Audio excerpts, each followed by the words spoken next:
The one you saved have come. The one you saved has come. We call him Helper.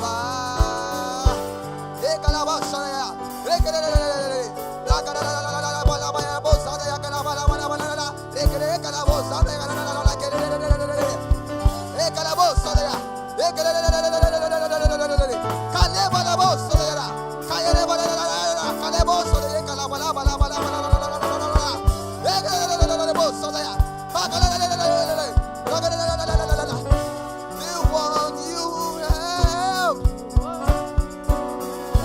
have come. The one you have come.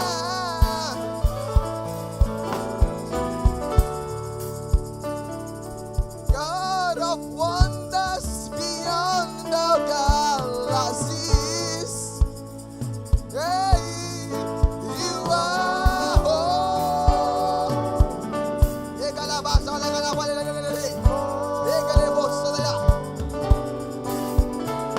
The universe declares your majesty. You are holy, God of wonders.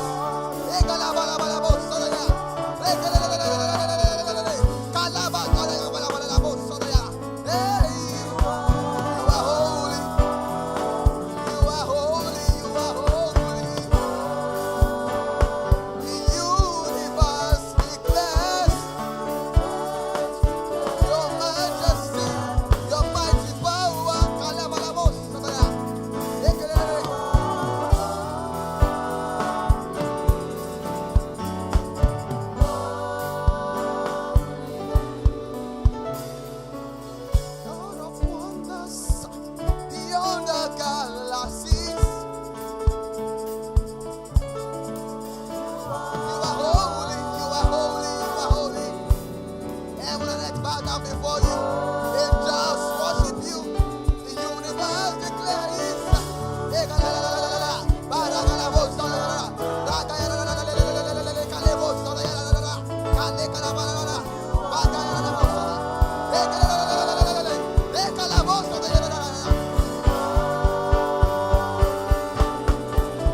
Just worship him. He's worthy, he's worthy, he's worthy. He's worthy, he's worthy, he's worthy. Heaven and earth adore him. Angels bow before him. That's a mighty God we serve. He's beyond the galaxies. He's better than the Lord. He's been faithful. He's been faithful. He's worthy. You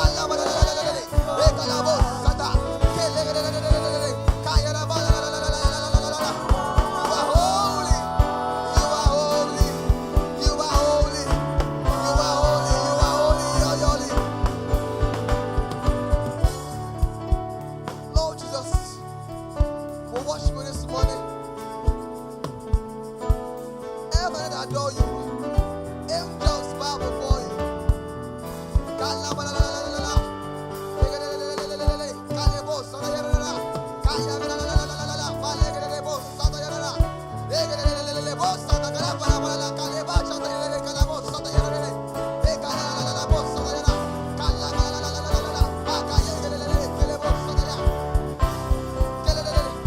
The universe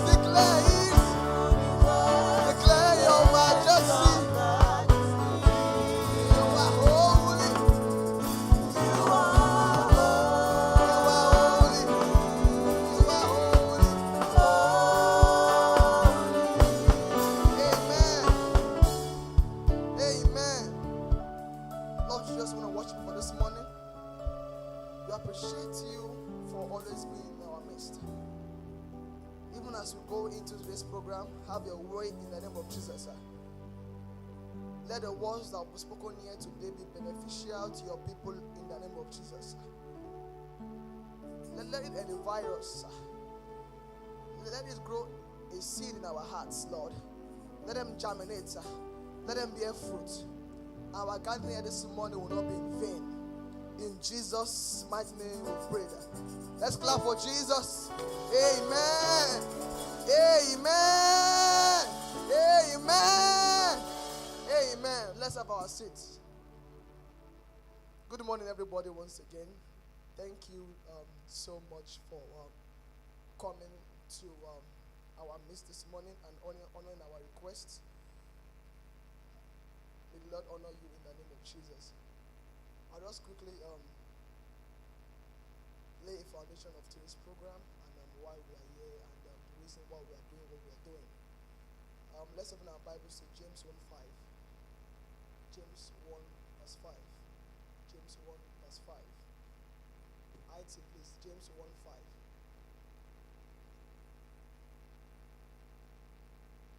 James 1 verse 5.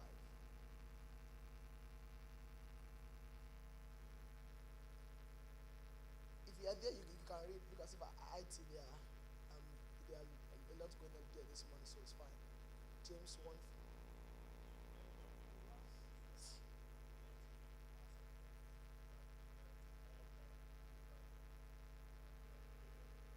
Amen.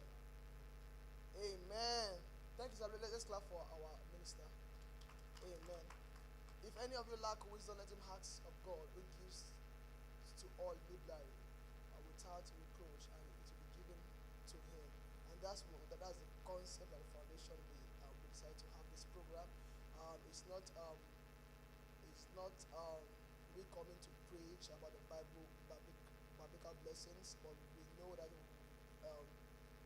wisdom is gotten from the Bible, and the Bible is complete. So whatever we are doing today is based upon the Bible. And God asks us to ask, and that says, seek shall find, ask shall be given unto you, knock shall open. And this morning we organize this program to seek knowledge and seek wisdom. And I pray as we do so, Lord bless us mightily in the name of Jesus. Proverbs 27 verse 17. Proverbs 27:17. Proverbs 27:17. Proverbs 27:17. As iron sharpens iron, so a man sharpens the countenance of his friend. As iron sharpens iron, so a man sharpens the countenance of his friend. And that's why we are here. We are here to learn from one another. We are here to share knowledge and give each other wisdoms that we have, and to edify ourselves and to progress in our career path or every area of our life, both mentally, spiritually, financially, emotionally, and otherwise. So we are here to grow our lives. And most times people just focus on the spiritual aspect of their life and neglect those important things. But the Bible is very, very complete, and it's amen. Thank you. I should have put the mic in my mouth. Sorry. The Bible is very, very complete, and Jesus Christ wants us to progress and be blessed in every area of our lives. In every areas of our lives. If the people are in the world are applying these principles and they're getting blessed, why are we in the church not doing the same thing? And that's why it's not all about having prayer conferences and having deliverance services and anointing services. Knowledge is power, and even the Bible laid that foundation there. That's the reason why we are doing it. So please don't be shy to ask any questions as much as possible. We are here to learn. You've taken that extra time to wake up this morning. Some people were in the church till 1 a.m. and you came this morning, and please ask questions as possible. And if you are shy to ask questions openly, we have an app called Slido.com. Slido.com. So you can look at your phones and check it. Slido.com. SLI.do. SLI.do. You can do it that now. SLI.do. Whether on App Store or online, just on your internet, on your browser, on your browser.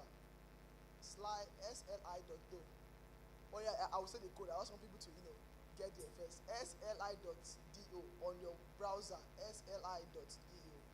SLI.do, and the code is BWK19.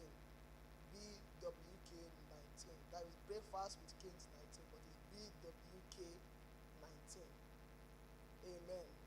Have anyone tried that?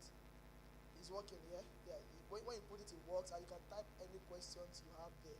Any questions you have there, and it will be anonymous, and the questions will be shown on the screen, and people can ask questions. So the presenters will read out the questions, and they won't know whether it's you or not. Amen. Amen. Yeah, we are in church. Technology has gone advanced. So the church needs to be advanced. Amen.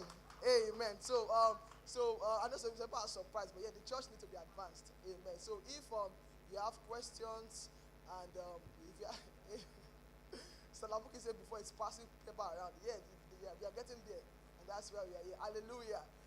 So if you have any questions, just ask. Type it there. It will come out anonymous. And if there are loads of questions, you can also vote for the questions you want to see to be asked first. So by just clicking on the and button, just click on it. So not the one with the highest vote will ask those questions first. Amen. So the speakers would come and speak, and there will be 5 minutes or 10 minutes for questions, and you can type.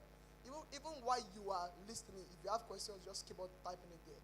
And we will get it there. Amen. So thank you, Wesley, for coming, and I will invite Simi and Akan. Amen. Let's clap for them. They are our hosts for today.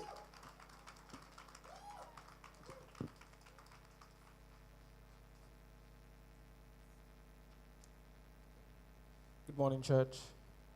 I'd like to say thank you to all of our wonderful speakers and everyone for attending this event. And for all the organizers that have put this together, we'd like to say a very big thank you. My name is Akan. IT, please, can we have her mic work? Okay, so when I was asked if I was going to be available to host this program, I said, okay, what's the name? And said, okay, Breakfast with Kings. And I said, okay, that's cool. And the first question I asked, is there going to be breakfast? And they said, yeah, it's going to be breakfast. And the breakfast was absolutely nice. I had 2 rounds. I don't know who else had 2 rounds. I like food. Yeah, nice guy. Nice. You're from Akwa Ibom, right? In Akwa Ibom, we eat a lot. So thank you very much for the food. Thank you for everyone that has made this possible. May the good Lord bless you all. So please sit down as much as possible. Try and network with someone. Try and make a new friend. Try and learn something, because it's really going to be an interesting time. We have great speakers lined up for us today, and they're going to share their experience. And one of the ways we can learn is by mentoring. And, we may not have the opportunity outside here, but we have the opportunity to learn from their own experience. Feel free to ask them questions.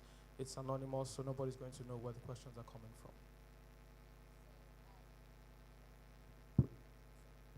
So we're going to kickstart this session with the finance management and mortgage session. So I know that one is what everyone has been kind of excited for. I'm excited for that as well. And we've got Mr. Mark Ighodalo. I hope I said that right. There he is. So can we give him a round of applause, please? Fantastic. So I'm just going to give you guys a brief introduction about Mr. Mark. He has over 9 years experience of working in the financial industry. He's worked in RBS or / NatWest Group in several roles such as customer service, telephone sales advisor, web chat sales advisor, senior personal banker, and mortgage advisor. While at the RBS Group, he's won numerous awards for customer service and best mortgage advisor. He moved to the mortgage brokerage world with a company called Positive Lending, dealing with adverse clients, and handling secured loans / second charges inquiry. So we're just going to welcome Mr. Mark to just share his experience in finance management and mortgage. Thank you, sir. I'm a bit shy, so sorry. I'm very grateful for coming here to Coventry. Heard so much good news about Coventry. I'm a member of RCCG in Southampton, and it's lovely being here. I want to thank the organizers, President, Sharon, Prince. They used to be part of Southampton RCCG. Where do we start? First, I like to tell everybody to stand up and say you're a homeowner, and tell yourself you're a homeowner.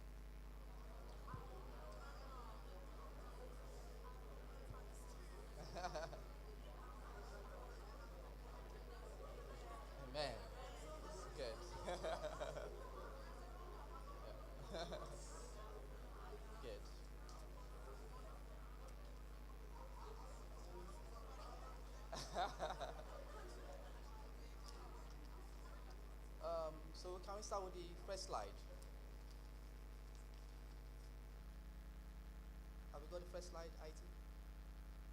Okay, good.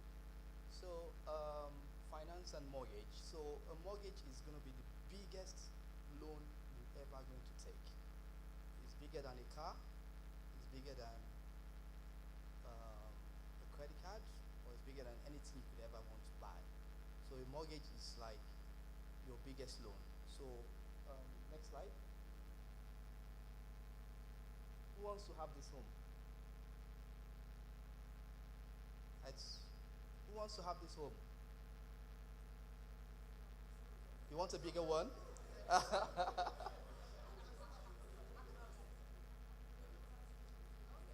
You want gardens and everything?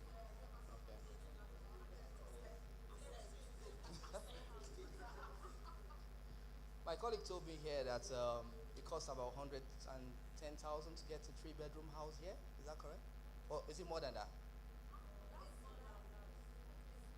It's less than that. How much is it? 4 times that price. Okay. 200,000. What are you looking for? Okay. So, next slide, please. So, what's a mortgage? A mortgage is a loan taken out to buy a property over the next 25 years or more. So, how can I trust you as a bank?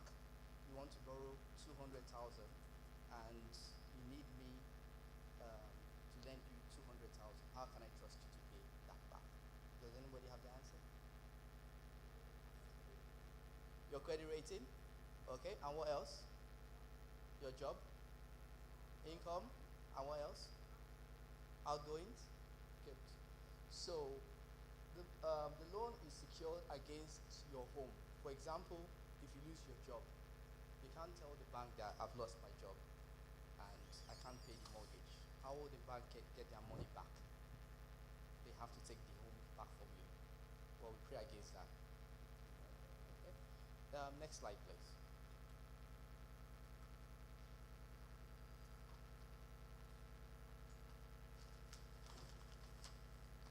So find out how much you can afford and the CV search.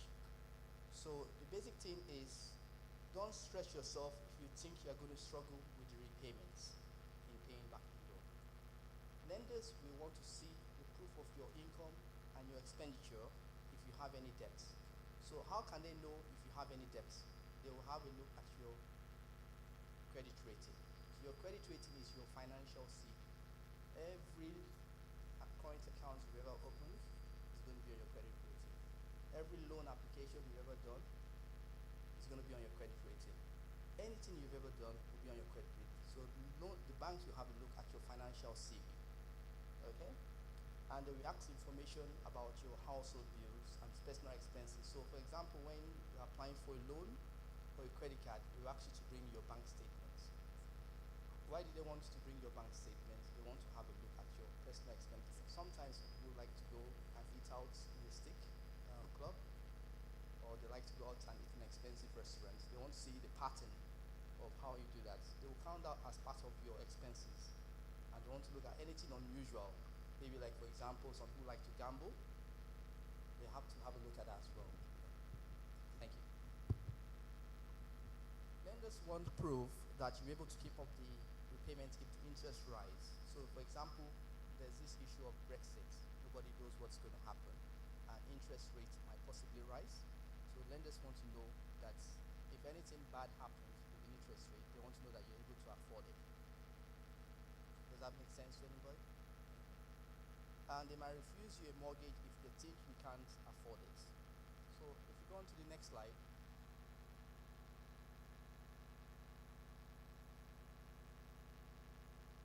So everyone should bring out their calculator because we're going to do a little bit of exercise. Can everyone bring out their calculator so we do a bit of exercise? So this is an in-depth knowledge that nobody knows apart from people that work in the financial industry. So the bank will look at your monthly expenditures, mortgages, rents that goes out every day, credit cards, loans, and they will add it up all together. And they will look at your monthly um, gross income. That is what you get before tax is taken um, from your salary. So like your bonuses, your overtime, they'll add it up together. So they will take your monthly debt and they will divide it from your monthly income, and they will multiply it by 100. So whatever figure you get, if it's less than 45%, they're likely to lend to you. But if it's more than 45%, they will decline the application. So, for example, if you go into a loan and you say you want to apply for a loan, and they say, sorry, we can't give it to you. This could be one of the reasons why you declined for an application. And that's one of the major reasons why it can be declined for a mortgage as well. So make sure you try and do this before you go and see anybody in the bank or myself. To save you a lot of grief. Can we go on to the next slide, please? So where to get a mortgage? You can apply from the bank. You go into the high street bank and meet someone called like a mortgage advisor. The mortgage advisor can only sell you what the bank offers. He can't sell you, if you meet a mortgage advisor from Halifax, he can't sell you a mortgage from NatWest. He can only sell you a mortgage from Halifax. Alternatively, you can also apply from a mortgage broker. So a mortgage broker has access to all the banks in the country. We have over 300 banks in the country. So you have multiple choices. So a mortgage broker is like person that brings you together.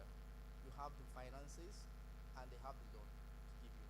So the mortgage broker brings you together, but it comes with a fee. Alternatively, you can apply by yourself if you have the information. However, the risk involved is that if you get it wrong, you can't blame anybody but yourself. So that's why you probably have to go to first option, go to a mortgage advisor if you like NatWest or Halifax, or you go to meet a mortgage broker that gives you multiple choices. So the mortgage broker will go through the list of banks. If you don't meet NatWest criteria, you go on to the next criteria, until they find a bank that can lend you the money to buy you the house. Okay? Does anybody have any questions? Can we go on to the next slide? So the first stage is finding out how much you can borrow and go property hunting. So you probably have to go to someone like myself and say, can you tell me how much I can borrow? And we'll do the calculations. I showed you that initial calculations. Your monthly debt divided from your monthly gross times it by 100. So we'll now tell you exact amount you can borrow. Then that will be your idea, and you can now go on to somewhere like Zoopla or Rightmove and go property hunting because you know how much you can borrow. Then you can now check your preference. You say, I want a garden, I want garage, car parking for this swimming pool, for this certain amount of price. But you know your budget. It's like Auto Trader. I want a car with a navigator, camera, but you have your budget. So you have to know how much you can borrow. That's the first stage in the mortgage application. And the second stage is you have to go through a proper fact find. That is where we use a microscope and look at all your finances. And we ask you questions about your expenditures, your bank statements, and we ask you questions about your credit rating, and we ask you questions about your future plans. Most of you would not stay in a certain area for more than 2-3 years. We'll be worried about that because if you're going to move away from your house within the next 2-3 years, you have to pay back the loan. So we ask you questions about your future plans, about your job security, and and you're going to lose your job. What's the security about your job? And you have to give us the right answers before we can give you the mortgage. Does that make any sense? Okay. Let me go on to the next slide. So the house buying process, I'll go through it again. So let me go back to my slides so you can see a bit more here. So save down for a deposit. That's the big word, the deposits. So before you get a mortgage, you have to bring your own share of the house. For example, if the house costs 200,000 and you have 10,000 as your deposit, that is 10%, then you need to borrow 90% from the bank. So you will save down your deposit. So the more deposits you have, the less you borrow from the bank. So if you bring 40% of your deposit, then you're owing the bank 60%. If you bring 60% of the deposit, then you're owing the bank 40%. So the more deposits you have, the best interest rate you get from the bank as well, because the bank will take less risk on you. So the second stage is you determine your affordability. As I said, in stage 1, you must determine how much the bank can lend to you. And the second stage is set your credit rating. There are things on your credit file that you might not know that can affect your application. So you have to set your credit rating and find out if there's anything that is there that you have to correct before you apply. And the fourth stage is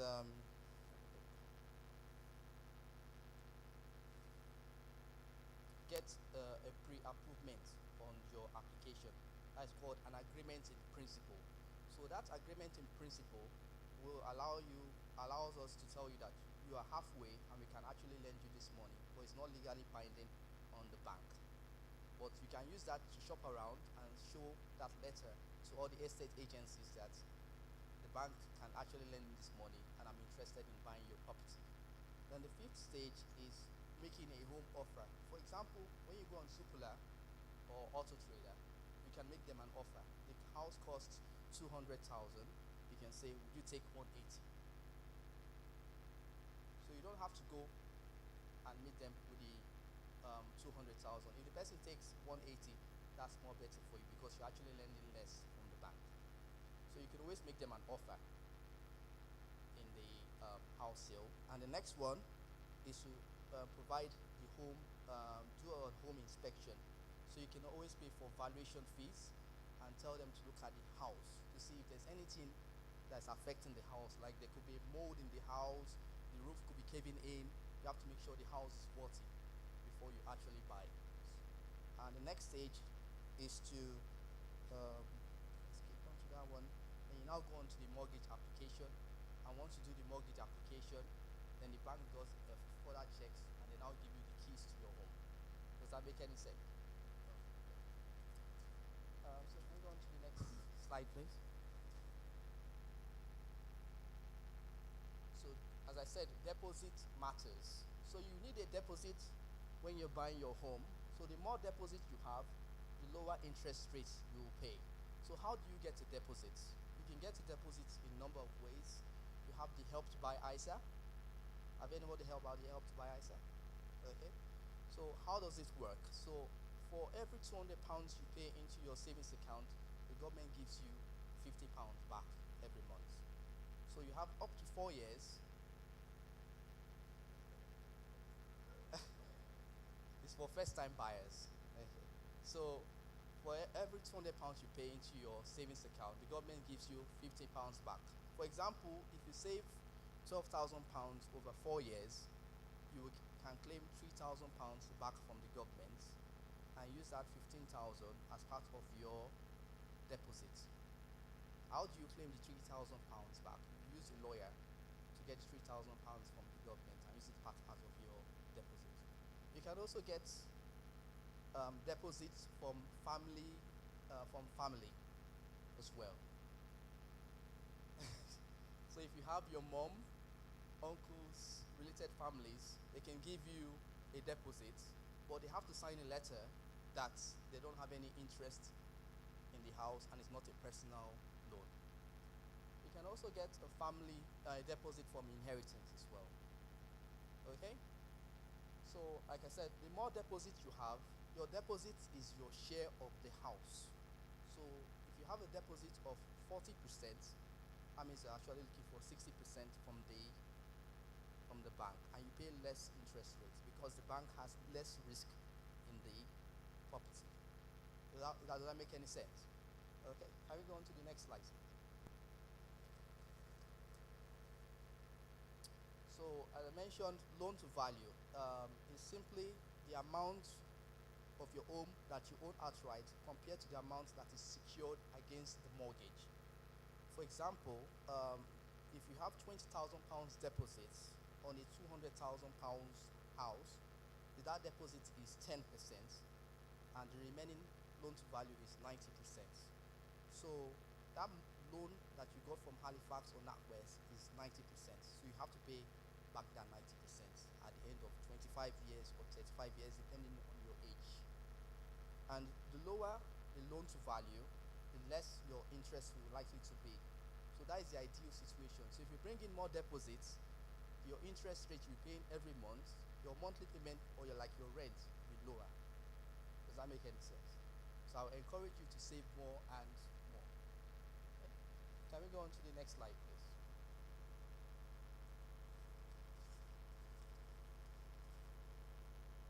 So how does a mortgage work?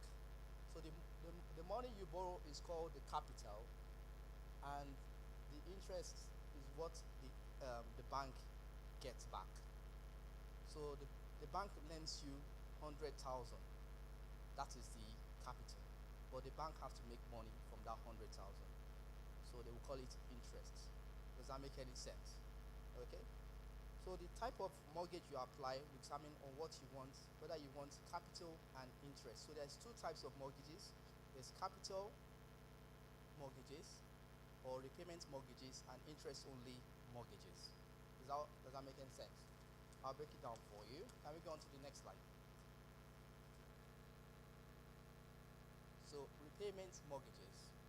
With repayment mortgages, you will pay the interest and part of the capital every month. So that means that once you have this type of mortgage, you are going to be paying back this mortgage without any issues, and you're paying back the interest and the capital. 5 minutes. Oh my God. Sorry. So advantage is that you're paying off the capital and interest at the same time, and disadvantage is that you're not eligible for a lower rate compared to an interest-only mortgage. An interest-only mortgage is suitable for people that have buy-to-lets, and they just want to pay a lower amount. Does that make any sense? Okay. Can we go on to the next slide?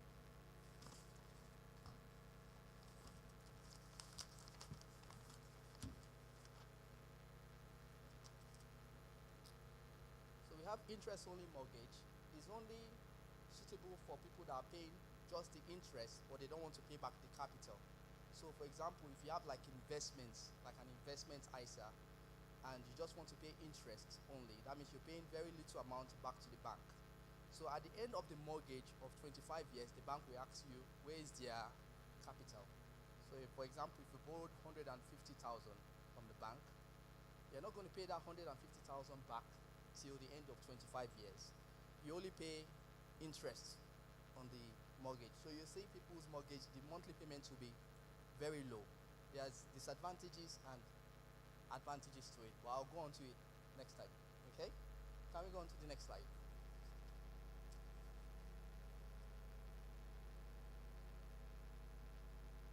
So another part is called part interest and part repayment. So you have some mortgages that some people will take the repayment section and also take interest only. So on the interest only, they're just going to be paying the interest.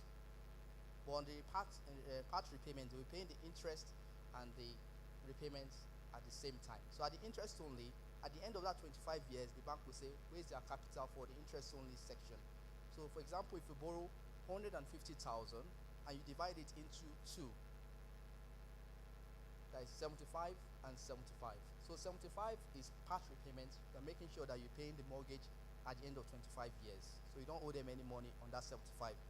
But the other 75 on interest only, you're only paying the interest on that 75, and the bank reacts for their 75,000 back. So you have to provide them like an investment and saying that this investment will give you your 75,000 back. Can we go on to the next slide?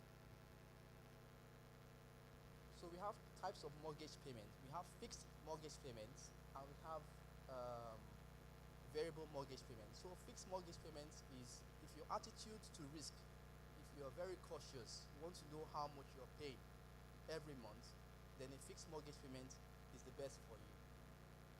And the disadvantage, the disadvantage is that if the interest rate is low, you're going to lose out in paying a lower amount. Okay? Can we go on to the next slide?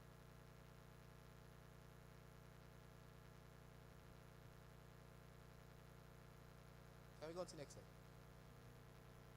So we have variable mortgage payment. This variable mortgage payment follows the base rate of England. It means that you'll be paying a very lower amount every month. It's designed for people that their attitude to risk is flexible. They like to take risk, and if the monthly payment is low, they will enjoy it. If the interest rate goes up, they have to bear the cost of it as well. Okay, can we go on to the next slide?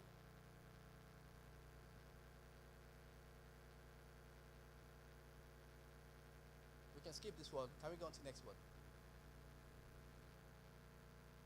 Can we go on to the next one? Yeah.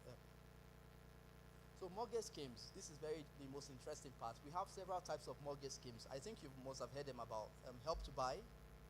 Have anyone heard about Help to Buy? Okay. Right to Buy and shared ownership. Can we go on to the next slide? I'll go on to it in detail. So Help to Buy is new built homes built by the government to help people that have very little deposits.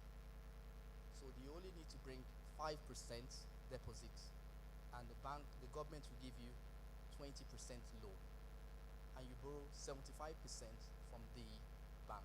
So at 75% from the bank, you're getting very good interest rates. Does that make any sense? Okay, can we go on to the next slide? So the Help to Buy, it has disadvantages and advantages. One of the advantages is that you're buying a new built home, so there's nothing actually you need to repair in the new built homes. Well, the disadvantage is that you are also owing two people. You're owing the bank and you're owing the government. So the government won't collect any interest until year 6 of the mortgage. Okay? Can we go on to the next slide? So I'm running out of time. Can we go on to the next? Shared ownership. Shared ownership, have anyone heard about shared ownership? Okay. It consists of 3 parts. It consists of the mortgage, it consists of your deposits or your share, and it consists of the rent. So you're actually renting and also paying your mortgage at the same time as well. But you are going to pay only little deposit, about 5%. It's designed for people that have very little deposits, but you just want to get into the mortgage market. Okay? So there's disadvantages and advantages as well. Can we go on to the next slide? Right to buy. So for example, if you have been renting from the council, you have an opportunity to buy go under the right to buy. So if you have been renting from the council for about 3 years, doesn't mean that you have to be renting for about 3 years in a row.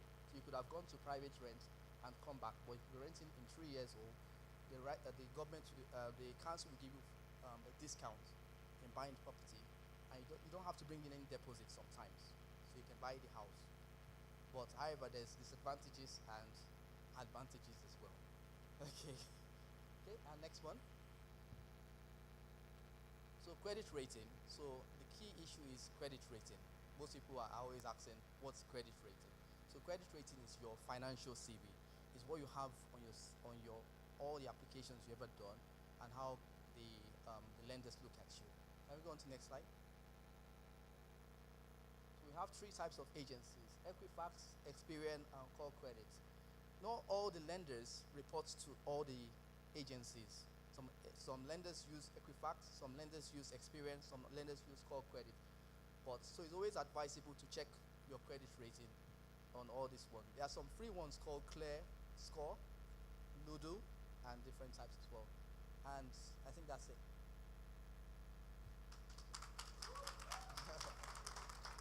Sorry, I didn't have. Thank you. Thank you very, very much. That was very educative. I got a lot of information from there. However, we've been on Slido and you guys are on fire with your questions. We've got 27 questions here. Like literally, come on. So we're just gonna go with the most popular one. So the first question is for couples, whose credit rating would be used? Okay, so that's the answer to that one. He said both couples' credit rating would be used. Second question, how can people with poor credit rating succeed in getting a mortgage application approved?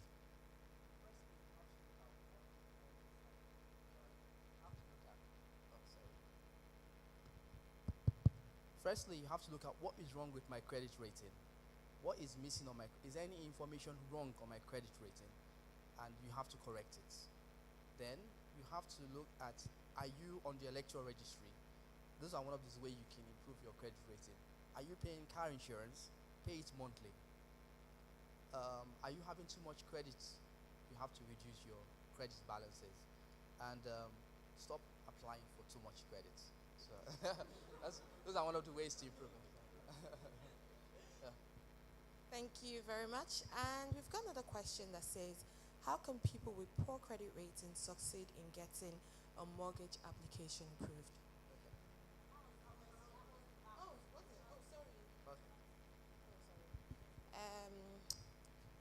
So next question is, what is the perfect credit score to get qualified for a mortgage? There's no perfect credit score. Like I said, all the banks like Equifax, Experian, you will see 999. I have a good credit score. But maybe that bank doesn't even use Experian, but they use Equifax, and it's a different credit scoring. So just make sure you are just on a good, your credit score is good, not excellent. So check all your credit files to have a good. I'm going to take two more questions quickly. I know this one is very important because I'm very curious about this one. So yes. Would you advise to get a mortgage before or after Brexit? To what extent would Brexit affect buying or selling a house in the UK? It doesn't really matter. You can get a house before or after Brexit. You just have to get into the mortgage market. It doesn't really matter. So We've got one more question. We'll take Okay. one more question. A very interesting one. I guess this person really likes landed property. okay. So it says, can a married couple get two separate mortgages as individuals and a third as a couple? Also, can an individual get two mortgages? That person wants to buy land. Yes, it is possible. It's possible. It just means that you just have to do multiple applications, and you have to have the capital as well and affordability, because you will have to factor in the other income, the other parties, whether it's a dependent. You have to defend whether the other party is a dependent or not. So if the other party is not a dependent, then that helps you a lot in the affordability. So you also have to factor in that you have to pay a lot of stamp duties.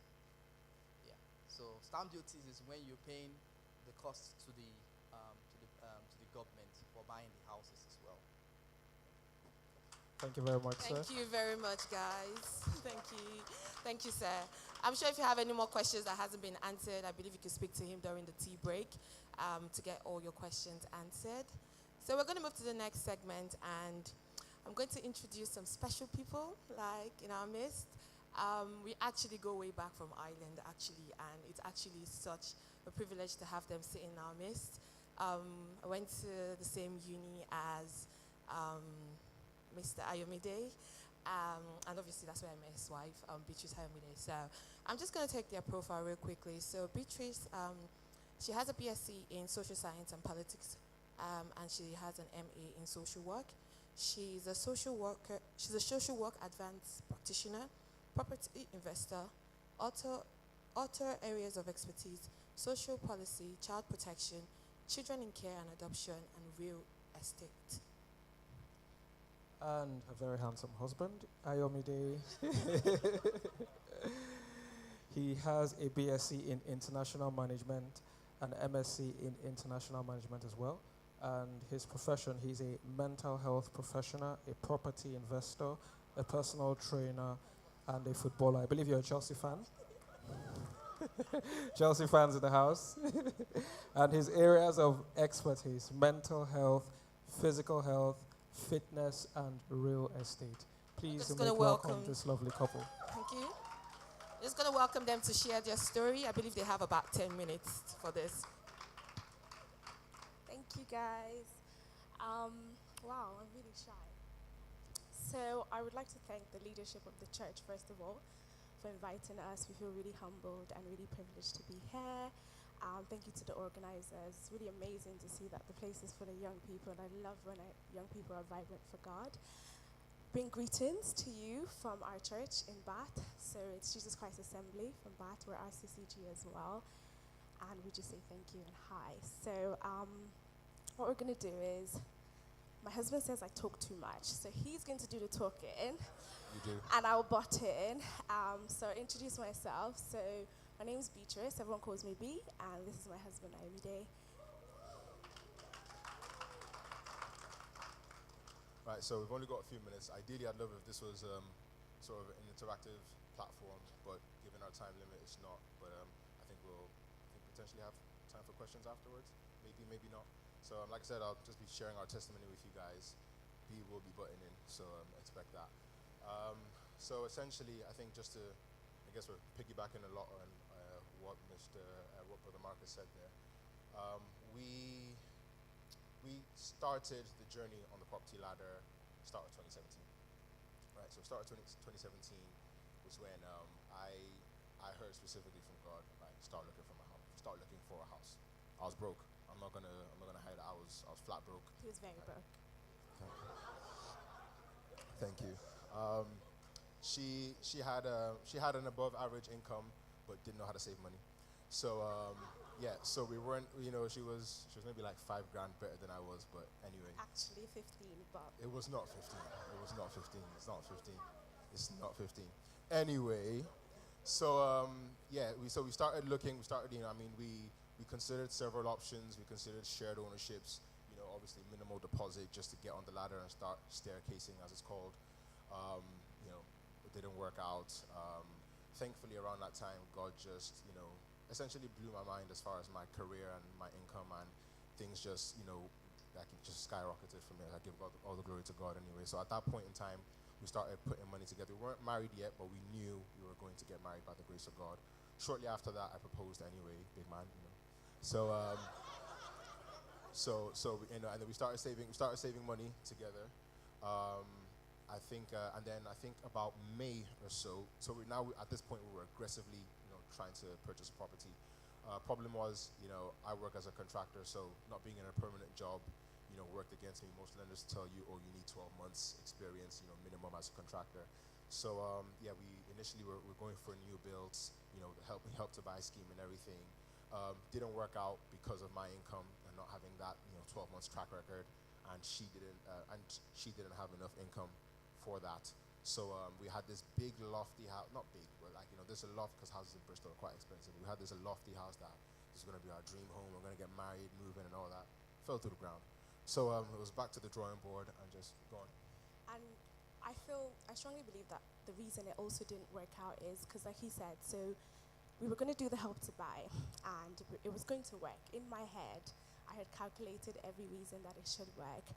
Going back, I remember it was one of the times that I actually really broke down, because we'd put the reserve on the property. I didn't break down. Everything had worked. We'd started I had been going there with one of our mentors. We're walking around the estate praying, taking ownership of it. And then it just didn't work out. And then I remember God saying to me that the reason it didn't work out is because you think you can do it by yourself. So I had calculated everything in my head. I had a good income. I had the help to buy. There was no reason why it shouldn't work out. But then God said, actually, it is not by your power. You're talking too much. It is by him. Talking too much. No, so yeah. So anyway, so we carried on back to the drawing board, and then this is the benefit of having not just wise counsel around you, but like-minded people around you as well. So what we ended up doing was we spoke with a few people in our church who we know are quite aggressive investors or at least aspiring investors, and then we joined together to do what's called a thrift agreement. I think Yoruba people call it ajo. Yeah. So we got into a thrift agreement, and because obviously being a young couple, they knew we were trying to get our first property. I think usually it's a random selection, but they let us go first, which obviously significantly increased the amount we had immediately. So this was around like May or so. And at that point, so we started doing viewings. Well, I did viewings. He didn't view anything. I work away from home. That's my. So yeah, so she was doing all the viewings and stuff. Ideally, we wanted a 3-bed. Market in Bristol constantly booming. So and when you're sort of looking in that 150 to 200 region, you're competing with everybody. Because based on the average income of the country anyway. So it was really hard. We didn't get the ideal property we wanted, but so we ended up getting a 2-bed flat. And obviously I still didn't have that 12 months, track record. So we ended up buying the house in her name, right? So we bought this. When did we exchange? No, we completed in October. We exchanged. Okay, so exchanging completed in October. We were engaged already by July. So so the thing is, we knew the reason we did this is because I was always adamant house before wedding, because personal philosophy. I know you ladies dream of your big day and your fancy dress and whatnot, being the queen, and you all deserve it. But for me, I was like, look, it's one day. Okay, I'm not about to have everyone come eat my rice and drink my Five Alive, and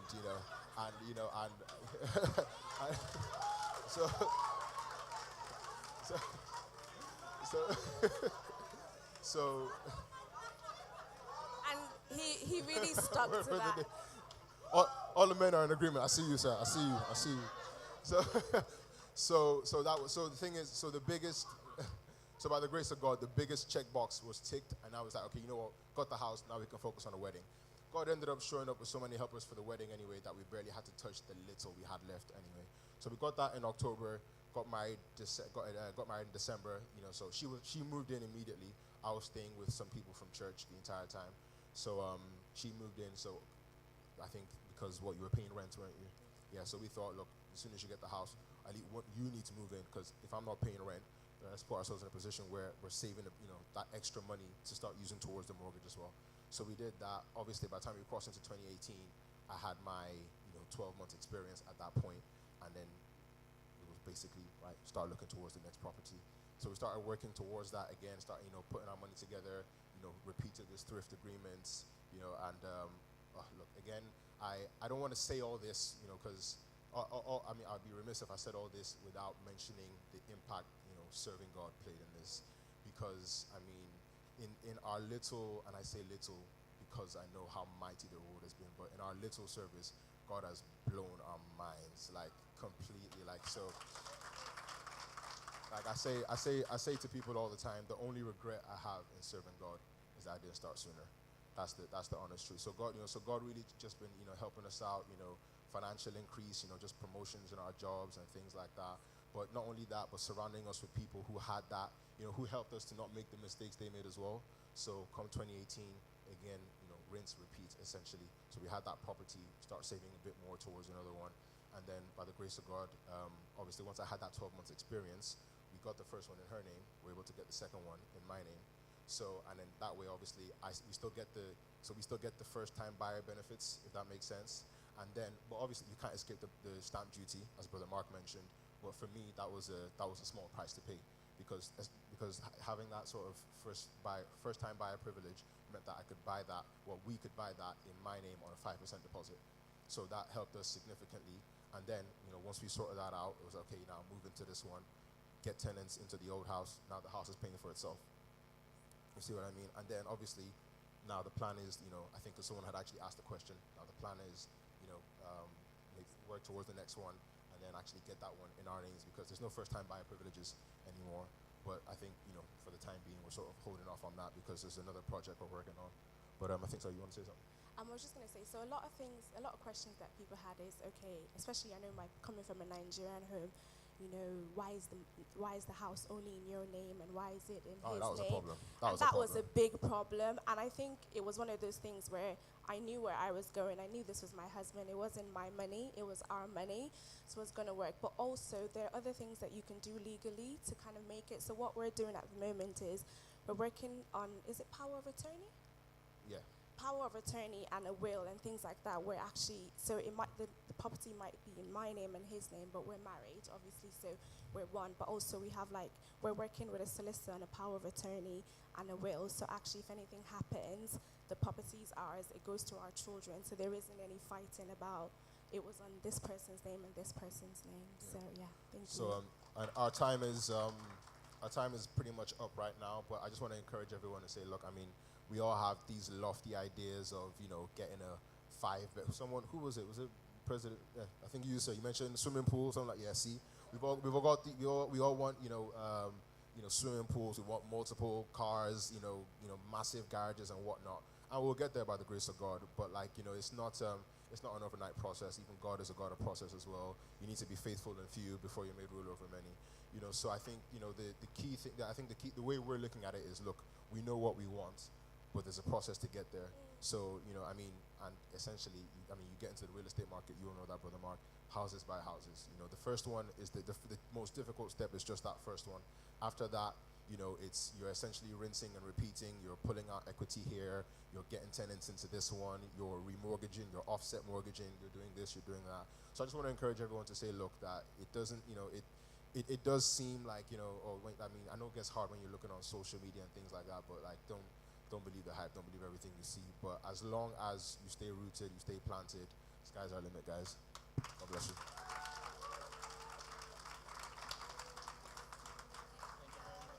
Thank you very much. Thank you.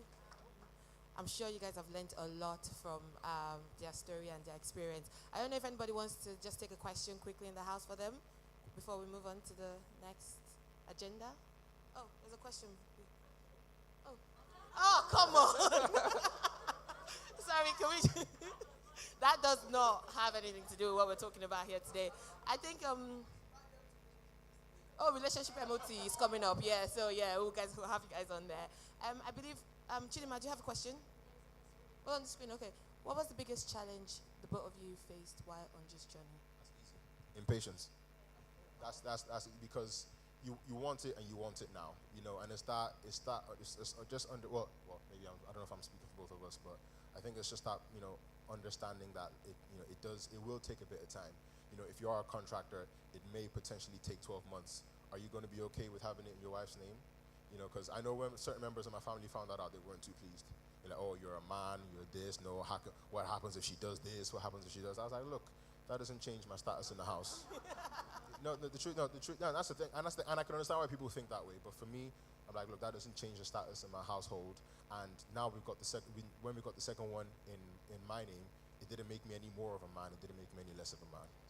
So it's just, yeah. That's it. And I think another challenge is that nobody tells you is that when you buy a house, everything's empty. So the first day, when we got the keys, that was the first time he came into the house. And I was like, that wasn't there. That wasn't there. So they were like, when I viewed it, it was really nice and it was pretty. And I was like, yes. I was looking, my Pinterest, I'm going to do this. And then we got in and I was like, where are we going to sleep? Like, what are we going to use to eat? So I think that's what nobody tells you. Like, everybody tells you to save for a deposit. Nobody tells you about the unexpected expenses. Like, for our first property, he had to do everything. So he had to do the painting, the changing and everything, because we just thought, okay, buy a house and everything. And actually, it took us 6 months to fully furnish, but nobody tells you that. Like, when you go on Instagram, you're like, oh, it's this. And every time someone comes to our house now, they're like, oh, this is really nice. But nobody was there when I was sleeping on the floor for about 5 months. Nobody was there when actually we just had a mattress. And I think it's also good to have amazing family. So every time our family visited, we wanted to put them in a hotel, but actually my mom was fine. She would sleep on the mattress on the floor with us, and it really just helped us to understand the journey. So I think a lot of the challenges, nobody tells you that the first few months you don't have a couch, you don't have a bed, and actually the kitchen is the only place you have to sit in. So yeah. Thank you very much. Okay. Thank you very much. Thank you so Thank much. you so much, Really guys. appreciate Thank that. you. If you guys have any other questions for them, you can also see them at the tea break as well and just have a one-to-one chat with them. You know, someone once said, money can't buy happiness, but you know, it's okay if you have a nice Mercedes Benz and you're crying inside. At least you can compensate yourself. So to this lovely couple, don't care what anybody thinks. Even if you don't have any mattress, it's your house. It's in your name. So just enjoy the house. Just enjoy it. Before we go on, we'd like to introduce our father in the Lord, a very wonderful Chelsea fan, I must add. Please, can we rise and acknowledge the presence of our father in the Lord, Pastor Kolawole Olumoyiwa.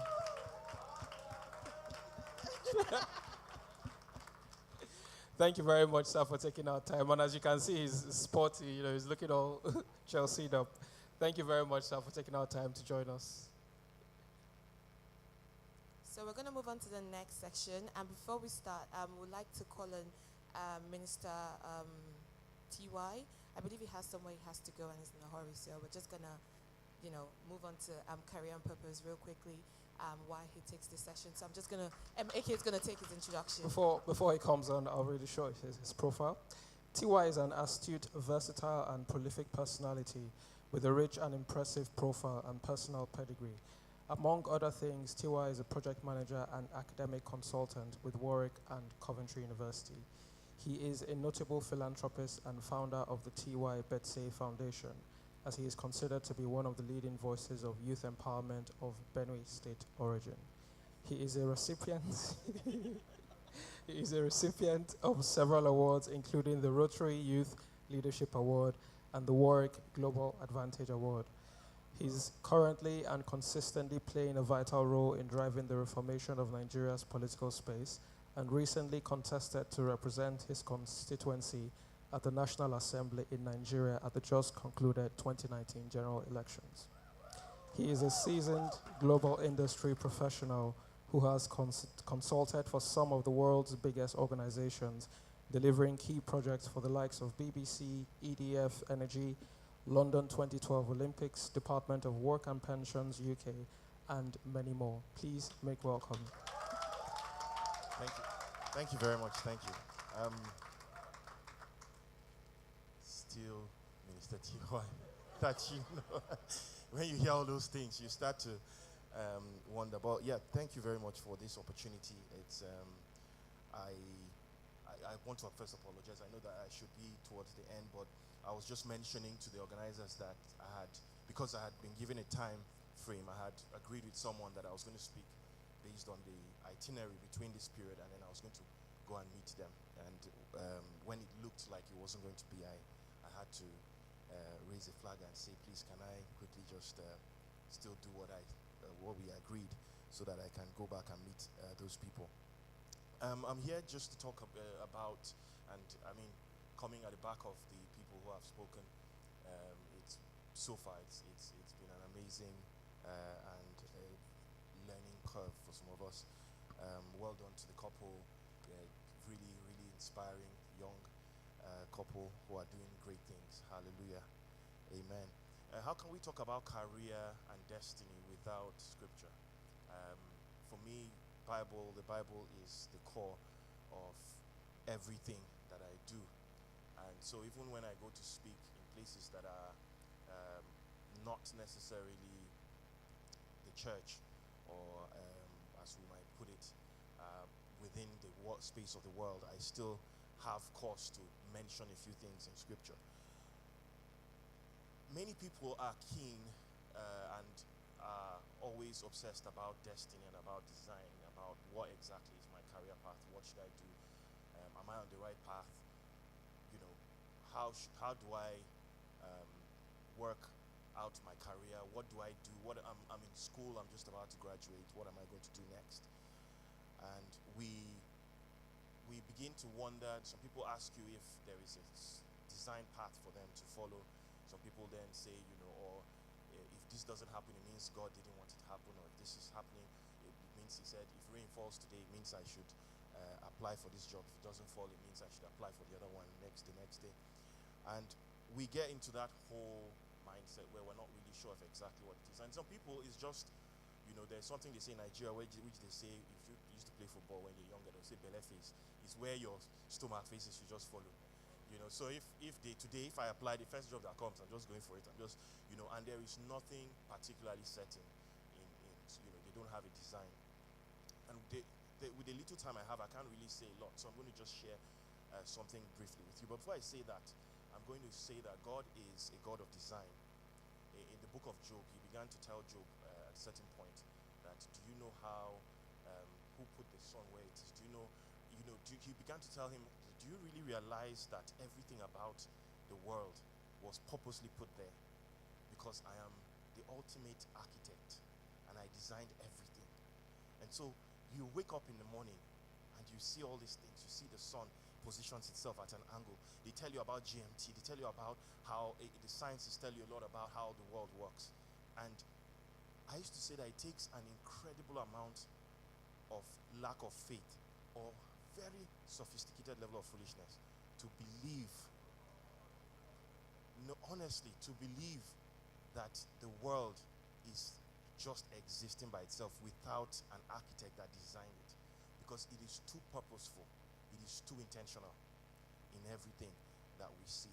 I remember having a conversation with somebody in my office, and I said the same thing. I said that it's not whether I'm a Christian, Muslim, or whatever. If you are somebody who can think and can reason, you would look at the world and you would see how everything works. Somebody ought to have put it there before. I've never seen a car invent itself. I've never seen an aeroplane create itself. So it is not possible. These things are intentional. Hallelujah.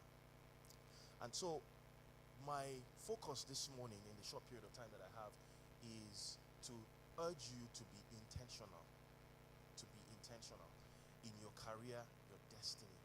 You ought to be intentional. Now, when I say be intentional, it means to do something on purpose, to be willful and deliberate. Many times we find that young people, especially when you're coming out of school and all of that, sometimes we find that, like I said, we're not intentional. We are just, if it happens, it happens. If something happens, then something's supposed to happen. After all, my life is already designed already before I came here, so something is going to happen. But we have to be intentional. You see, a lot of things that you see in life, and they're reading the profile and reading profiles of other people and stuff like that. Many times you hear people, somebody reading somebody else's profile. That profile was not, or whatever the person achieved, wasn't achieved in a day. It was a summation of different small successes that eventually became that huge success. When I came to school at Warwick University, I came to school, I knew exactly, I was intentional. In fact, before I even came to Warwick University, I'd applied to a university in America, because that's where I wanted to go to. It was a top university in America, and I wanted to go to that university. But then they gave me, they said the classes were full up until 3 or 4 years ahead. So they gave me 4 years later. They said that was the earliest they were going to give me admission. And then I said, obviously I was not going to wait for that long. And then again, obviously the master's there is 2 years.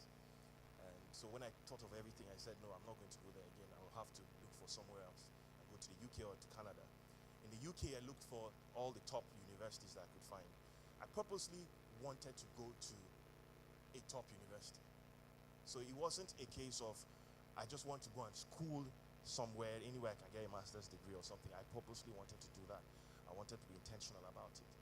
And so by the time I came to Warwick University, I purposely wanted to graduate with a distinction. And at Warwick University, for those of you school there, you have to get above a 70% in your dissertation, and separately, you have to get above 70% in all of your coursework. And that is very difficult to do. If it was a summation of everything, that is different. But when you have to do it separately, that becomes almost like two different goals at the same time. And then I put myself into it, and I said, you see, I'm going to have to do this. But even at the same time, I still wanted to be intentional, because I knew that whilst I was at university, I wanted to get political experience. I wanted to get different levels of experience. And so whilst I was at university, I contested for something called Postgraduate Forum Coordinator. And And that is the person who leads all the postgraduate in the university. And by God's grace, I won that one. Hallelujah. And, you know, I was on there. I was leader of the film team, One World Week. We organized One World Week. All of that stuff that they do at Warwick University, I was part of the leadership. I was obviously attending meetings with the leadership of the university and all of that. It was all intentional. That is the creating of a career path. Because many people think when they say career path, I want to be a lawyer. So they start looking for they expect a sort of path to emerge, which they will follow. Sometimes it will emerge. Sometimes there are people who have already created that path. And what you need to do is follow the path they've created. But sometimes you're going to have to be the pace. You're going to have to create the path for yourself. Hallelujah. And anyway, long and short of it, by the time I was graduating, I had ticked most of the goals. And sometimes you wouldn't have ticked everything, but I ticked most of the goals and most of the things that I wanted to do. That is an example of what I was just trying to say, creating or being intentional. Now in Genesis chapter 2 and verse 16 to 17, if they can put that on the board. Genesis chapter 2 and verse 16 to 17. It says, "And the Lord God commanded the man, saying, Of every tree of the garden you may freely eat, but of the tree of the knowledge of good and evil you shall not eat, for in that day that you eat it, you shall surely die." It's interesting that that scripture, God says two things. If you go to verse 16, he says that, he says, "And Lord God commanded man, saying, Of every tree of the garden you may what? Freely eat." He says, you may freely eat. You may. Life is a game, or let me not call it a game, but it's a place where we make choices a lot. And your choices are going to determine where your career and your destiny are going to end up. You see, in that scripture, there are two things God does. The first thing is God commands, or God says what we should not do. Right? He says, do not eat of. He says that in verse 17. But then, even the one that he says we should do, he didn't say you should do it. He said you may. So he gives you what? Choice. So even in the thing that you think is the right thing to do or whatever, he's giving you a choice. He's not commanded you to do it. It's the one that you shouldn't do that he said. If you go to verse 17, he says, "But of the tree of the knowledge of good and evil, you shall." Remember that in 16 he says you may. Even though he says you may eat of this fruit. So if you choose to eat of this fruit, good. If you don't choose to eat of it, okay. You may eat of it. But when it came to what you should not do, he said you shall not eat of this fruit. In your journey in life as you progress, there are going to be these two questions. If we're going to do a workflow diagram of your life, those of us who want to do business analysis and all of that, you know that my brother over there, he's done 1 million of them in his lifetime. Sometimes you go on your workflow diagram, there will be a yes and no, isn't it? There will, in your life, there's a sign. I read something recently that said every day we make 10,000 choices. We make 10,000 decisions, rather, sorry. Every day. As we're sitting here, you're making decisions, right? When you came here this morning, you were making decisions. You made decisions. You're making decisions. When you came, they brought a lot of food in front of you. Say, oh, you're making choices. Oh, go left, go right. Oh, left means meat pie. Right means only. You are making choices. We make choices every day. And your product and your career path or your career and your destiny is going to eventually be a product of what the choices you make out of, or the decisions you make out of those choices, those 10,000 choices that present themselves at a minimum every day of your life. And unless you have a well put together process of making the right choices, at the end of the day, you're going to be somewhere that you probably did not want to be. Hallelujah. Now, for every choice we make, there will be consequences. Hallelujah. And I'll use this to cap because I know that my time is not too much. The Bible tells us in Luke chapter 14, verse 28 to 32. He says, and let's put that on the screen, 14, 28 to 32. Before I read that, I'll say something. How many of us know that, still on being intentional, how many of us know that nothing in life, every Improvement in life, 5 minutes. Thank you. Improvement in life. There's no improvement in life that is natural. There's no improvement in life. If you see anything that is an improvement, if you go to somebody's house, for example, let's say we go to my new friends' houses. If you go to their house, you see everything. You see the flowers, everything is everywhere. That flower didn't put itself there. If you see the house is clean, it wasn't just clean. Somebody cleaned it up. There is nothing in life that is natural, or improvement in life is not natural. It is even unheard of for nature, for improvement to occur naturally. Rather, it's even what? Deterioration that occurs naturally. So ask yourself, if you know that, why do you think your own career is going to improve without you making conscious effort to improve it? Hallelujah. Let me quickly read this scripture as I round up. They've signaled me already. It says, for which of you intending to build a tower does not sit down first and count the cost? Because of the time that they've given me, I'm just going to talk about the tower. I would have talked about the second one, but I'll talk only about the tower. He says, and count the cost, whether he has enough to finish it. What is a tower? A tower, it didn't say a house. It didn't say any other thing. It says a tower. What is a tower? A tower is put together for what? Security. Right? Or is put together as a monument. What is security? When you think about security, you think about financial security, you think about finances, you think about, protecting yourself away from finance. From something sort of demolishing you. And part of it could be your finances. And he says, which of you intending to build a tower does not first sit down and count the cost? In order for us to make progress in our lives or in our careers, we're going to have to sit down and we're going to have to count the cost. Because for you to build a wall of security, and I always tell people anywhere that I have opportunity to talk and to speak, especially when you're a young person, a lot of us here are either in our early 30s or mid-30s or below that. Hallelujah. Amen.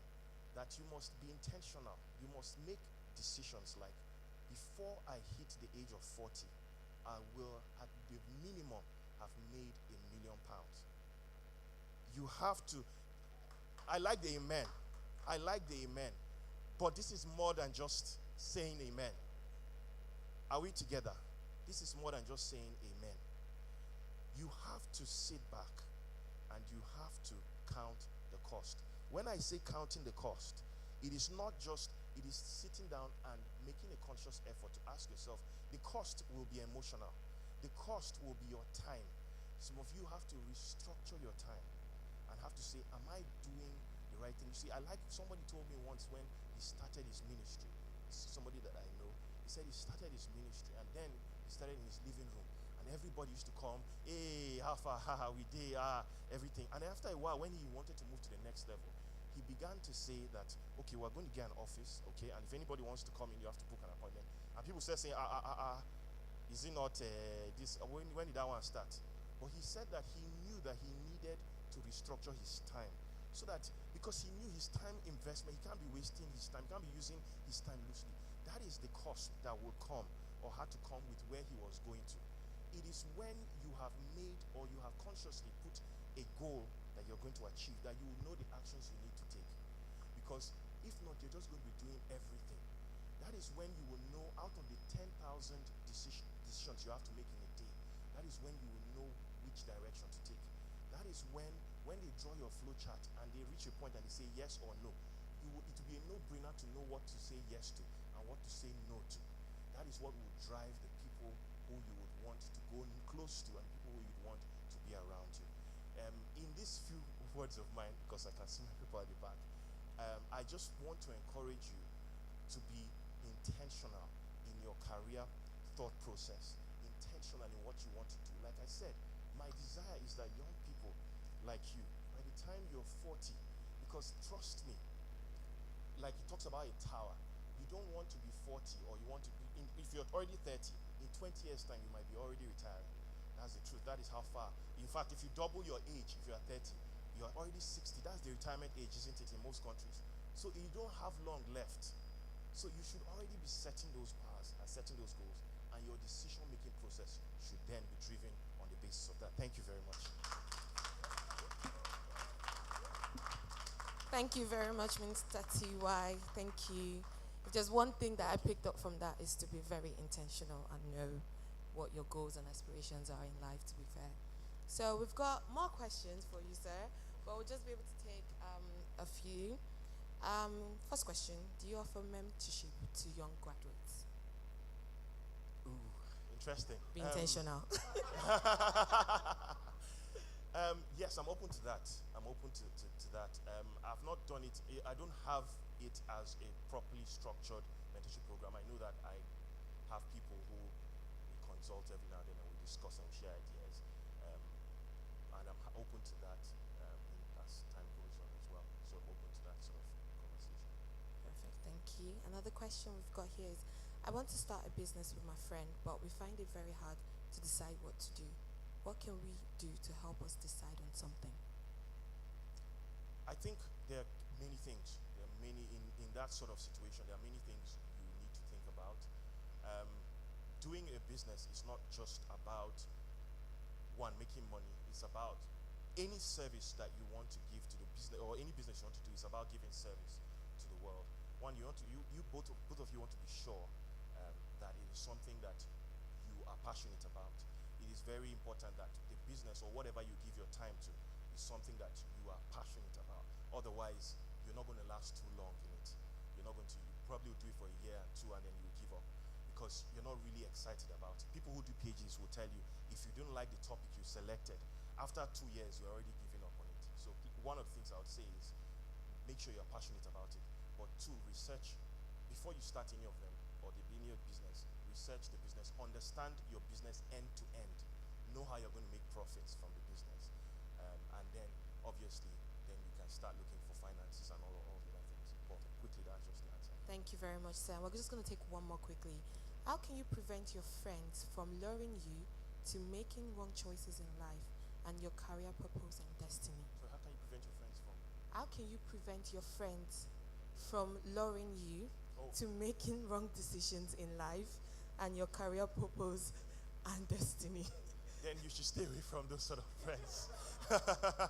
I think that's a simple answer. If you know that your friends or the people who are around you are influencing you negatively, I think one of the things you should try to do is get the confidence in yourself to be able to stay away from that sort of influence. Because no matter how much you try to be, if you are around people, they would always influence you in one way or the other. So you have to then coordinate or agree on who should be around you and who shouldn't be around you. I think that's just a simple answer. Thank you. All right. Oh, sorry. One more that just popped up. Sorry. No problem. It says you're a project manager. What are the steps and qualifications to be qualified as one? Well, if it's project management, I think anybody who is able to is a good planner, and anybody who is able to coordinate people and able to manage or has a very strong level of emotional intelligence or a good average level of emotional intelligence can work in the project management industry. If it comes with actual qualifications, you can start with a degree. You don't have to be from any particular industry or have studied any particular or specific degree, especially in this country. Then as you start to pick up certifications. There are a lot of certifications in project management industry. The one that I would advise you to do will depend on which path is best for you, which path or which area or industry you're working in. So that's a very open question, and except I was answering a specific one, I can't really say which qualification is best for you. Thank you very much, Minister T.Y. Thank you so much. If you guys have any questions for Minister T.Y., you can definitely see him before he leaves us very soon. So we're going to move on to the next section of this segment, and it's the health and well-being. Okay? Okay. And we've got a doctor in the house. I'll read her profile. Dr. Tomilola, Dr. Tomilola Oyekunle, MBBS, MBPSS, PSYD. Now, now, when I make it in life and I'm invited to speak, If the person calling me out misses any title, you start taking. You take again. Now, Dr. Tommy is a qualified medical doctor, a registered psychologist with with certifications in child psychology, counseling, and psychotherapy. Dr. Oyekule's clinical interest lies with clinical research, mental health issues, family therapy, cognitive development, pastoral psychology, understanding behavioral patterns, understanding neurological disorders, encouraging healthy lifestyle, and fostering positive difference in the lives of youth and young adults. She is a strong advocate for suicide prevention. Dr. Oyekunle is one of the directors at Mind Plus Practitioners, a private employee assistance program. A private employee assistance program, AEP, delivery consortium led by mental health experts in Nigeria and Africa. She encourages an holistic approach to emotional well-being at corporate organizations with the aim of promoting a stable work-life balance. Dr. Oyekule is a member of various associations: Medical Association, British Psychological Society, American Psychological Association, Association of Psychological Therapies, British Association of Behavioral and Cognition Psychotherapy, just to mention a few. Can we all give it up for Dr. Tommy Oyekunle?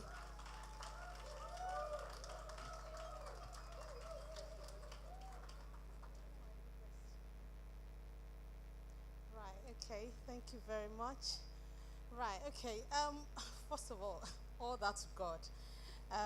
When Minister Tiwa was talking, I'm like, wow, there's no way I would have achieved all that without God. It didn't start from a day. It started over 10 years ago, and God has been faithful. When I was given this topic to talk on health, well-being, and morals, I'm like, wow. I went on and on with them. I'm like, what exactly do you want me to say? Because this is a massive topic. I don't know where to start from, and I have 15 minutes to deliver this. Is it okay for me to get on here, or is that okay? Yeah, thank you. So this is a wild topic. I don't know where to cover, and I was a little bit interested in the morals, because to me, when I was talking about, all right, I've got the youth and the young adults, morals is quite important. So what I'm going to be doing today, I'm going to be linking it up, starting from, I'll be talking about health, I'll be linking it up to well-being. I know a lot of people don't like that word mental, so I'll try and diminish that a bit. So I'll use more of well-being instead. I know a lot of people in Africa, they don't like mental, so, and I know we have quite a lot of African people here. So when I'm referring to mental, I'll be using more of well-being. So I think that will make it a little bit more relaxing, isn't it? Yeah? Okay, so I must actually acknowledge those who have spoken. Thank you very much. I really gained a lot from you. Thank you, sir. I'm always in Southampton. My cousin stays there, so it's like home to me. I come there a lot. So, so when I was thinking about this, I'm like, what do I want to say? It's quite a wild topic. And I was thinking of two words when I started. I said mind and body. If you're looking at both of them, they're quite different, isn't it? You look at mind, you look at body. They're quite different. If you check dictionary, you're going to see two different definitions of them. However, when you're talking about physical health and well-being, they cannot be separated in a hospital, meaning it's always interrelated. And what I mean by that is that for a while now that we had NHS, from 1948, I think, till now, most of the time when you come in there and you're talking about you have a kind of illness or a kind of physical symptoms, it depends on whatever it is. Most of the time they need to call other professionals in because you're not sure whether it's just a physical thing or it could be emotional. So because of that, for example, you go to the hospital and you have a bit of skin infection. Of course, it's just skin infection. After a while, they're thinking about it, right? Is it psoriasis? Does it have to do with emotional thing? Is there something going on more than this? So they're like, is this affecting this person psychologically? So what they're going to do, they're going to get all the professionals in there and they can look into that. So when I was thinking about it, I said the thing I'm going to be just talking about here today, I'm going to be linking up, I'm going to be looking at health, I'm going to be linking up to work, I'm going to be linking up to learning, I'm going to be looking at the social environment, social interaction, and also morals. And when I'm looking at health, I'm going to talk about three key things. There are quite a lot of things, but I've just reduced it to three things I'll be looking about. I'll be talking about exercise, diet, and smoking. I don't know, somebody will be asking me, why am I picking all these three things? And these are things that are a little bit common, or I've seen with my little time. I've worked with a lot of young adults. When talking about exercise, a lot of us, we do a lot of exercise. You want to keep fit, you want to do that. But why do we actually do that? And what's the reason for that? Because when I was speaking to one of the organizers, she said, explain to us why. Why do I do exercise? What's the benefit of exercise? What's exercise going to do to me? So when I look at it, I said, well, anytime you exercise, of course you're making use of your muscles at that time. So there's going to release energy and you keep on going. However, there are good, I'm going to call them good chemicals called endorphins, which are released to the brains. And when those endorphins are released to the brains, what do? They kind of increases mental alertness, and you're fine. Think about it. Sometimes you're a little bit tired. You just go on a little bit of work. By the time you come back, you're a bit alert, isn't it? You feel more happier and more energized. So that's the reason why a lot of youth people, they do a lot of exercise. That is the reason why you feel a little bit alert at the end of it. I'm talking about diet. Diet is good. Exercise is good. We all know that. Good nutrition is good. Why is food important? Development, management, and prevention of numerous mental health conditions. I know a lot of people say, right, I need to eat, I need to diet, but what do I need to do? Quite a lot of you know. Of course, you know your balanced diet and all that. I'm not going to go into that. Why is food important? Food is important because you need that to stay alive, obviously, and also to prevent a lot of all these numerous mental health issues. For example, depression, Alzheimer's disease. Now, it's more common in these days now. If you see a lot of our older, I'll use them, what do we use that name for? I think we call them older citizens, isn't it? Senior citizens, yeah. We don't call them old people again, senior citizens. A lot of them now, I don't know why, all of a sudden you see a lot of people with Alzheimer's, isn't it? What's going on? What's happening? Of course, link it up a little bit to diet. It might not be diet, there are other things also related to that. I'm just trying to go quickly because of my time. Smoking. This is one thing I know is very common with youth and young adults. A lot of stress. It's not something we're going to hide away from. I see a lot of young people and they're a little bit stressed. Why? And because of that, you're smoking. Why is smoking terrible? Why is it not good? I know somebody will tell me here that smoking is good because it makes me feel happy. But what's the long-term effect of it? That's the part we need to be looking at. So if I think about it, if you're smoking, what happens? Anybody here? Does anybody smoke here? Yeah? I know you're not going to answer, but that's the truth. In the past, even, I'm just being honest here, let's face it. Yeah? I know we're in church, yes. Some people do it. Some people do it. Some people do it. And the thing is that when we look at it, why is it bad? Of course, we all know all the chemicals in smoking. You know, the nicotine there, you know, the tar in there, you have the CO2 that you're inhaling every time. All those things have hazardous effects to the body. What do they do? Think about it. After a while, when you keep smoking, you decrease the oxygen reach to the blood. And because of that, it affects the lungs after a long time. There's quite a lot of things on smoking. I'm just trying to rush up quickly. I'm just going to move on quickly to work. I know we're talking about mental well-being here. We're talking about work. The kind of job we do as individuals, how is it? Is it kind of job that we are happy with? Is this something that is beneficial to our well-being as individuals? The kind of environment we stay, is it somewhere we like to stay? All those little things, they affect mental well-being. Our social environment. If you think about it, have you seen a kind of all the homeless people on the way? Sometimes when you see the homeless people, most of them a little bit depressed, they are not happy. It's because of the kind of environment they stay in. So our environments also have about 40 to 45% on our mental well-being. Our social relationship with ourselves, social relationship with each other around the house. That's why we encourage good networking, good relationship. Because we know it's a two-way thing. When you're happy and you interact with other people, it increases your level of satisfaction. I'm just rushing quickly because of my time. I don't want to ask for them to tell me that it's time. Another thing I was looking at here, I've got parental interventions. In terms of parental interventions, I'm going to link in a little bit to morals development. If I ask about what's morality is for you to decide what is right or wrong in terms of our ability to make right choices. Most of us are where we are today because of the kind of interventions that our parents, or the kind of relationship we kept to our parents, and that's how we are today. However, with time, as adults and individuals, you need to make right choices, and the right choices will keep you where you are and they keep you on the right path. I'm just rushing quickly. Sometimes when I think about it, and in terms of adults, where we are today, like our parents, when we were staying with them, at the time we could actually, you think about things, you want to do things, but you're like, okay, if I do this, I'll get punished by my parents. So you would not do it. After a while, you don't want to do things because you feel that if I do it, there will be a benefit for following their instructions. So with time, as adults, and you think about it, right, I need to make right choices. As youths, as young adults, there should be a time where you think about it, that I need to make right choices. I need to be exercising well. I need to be having good diets. I need to be interacting well with good people. I need to make a right decision. For example, if you're in UK here, you think about it, you've got the law, you've got the society, you've got the law and order that needs to be followed. Am I making the right decisions? Because if you're in this country, you're not following the right order, what happens? You get into trouble, mental health issues, a lot of other issues can keep coming in. So if you think about it, like, everything is all interwoven within themselves. Your health, your mental health, your relationship with people, your day-to-day work.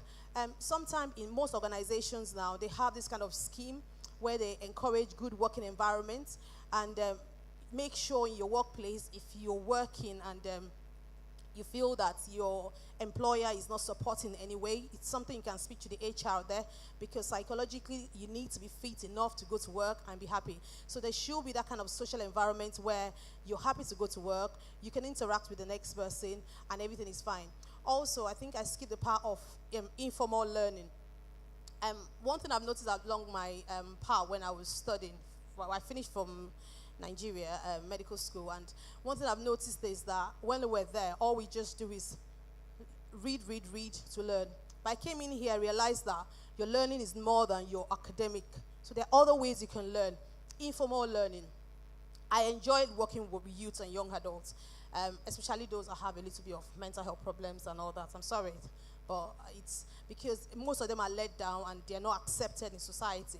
So I do one-on-one sessions with them, and I see that sometimes as a form of informal learning. And because when you create time out of your normal busy schedule, or out of your normal job, that what you do 9 to 5 or 8 to 8, there's a kind of interaction and you're learning as well. So the kind of portfolio, as Mr. Tiwa was saying, is not a portfolio that you just build based on your academics or based on what you've read in school. So kind of informal learning as adults and young people is quite important as well. So I've written in here that it's been proven to improve your level of well-being. So it could be something over the weekend. So it's not just work, it's something different that you do that helps in mental alertness. So youth, both on the social aspect as well, intrinsic values, and all that helps as an individual to help in your health, your mental health, and your morality. Lastly, before I go, when I think about morals is not just knowing what is right or wrong. So it's not only when there's an authority around. So it's when you decide and you know this is right, this is wrong. I remember when I was doing my psychology degree, and when I came in here, there was kind of, there's a theory that we used to look at that time. It's called Kohlberg's theory of moral development, where there is this pre-conventional stage, conventional stage, conformity, and the law and order. So where you think at this time, I can do whatever I do. So it also do with our body. Do you take care of yourself? Is it only when people are around? What do you do? This is one body we have as individuals, so we need to take care of it. Are you taking care of your mental health? I know mental health is one area that you think about that nobody see me. Psychologically, are you good? Are you okay? We have a lot of support available. If there's something wrong, you need to be speaking out. For example, in church here, we have a lot of welfare that you can walk up to those involved, speak to them, let them know how you're feeling, because the way you're feeling psychologically can affect your health as well. So this is a huge topic: health, well-being, and morals. And I hope I've just been able to cover everything in a short period of time. Thank you very much.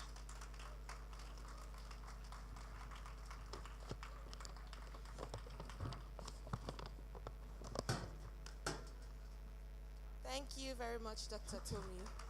Thank you very much. Pastor Thank you said very stop. much. Thank you very much, Dr. Tomi.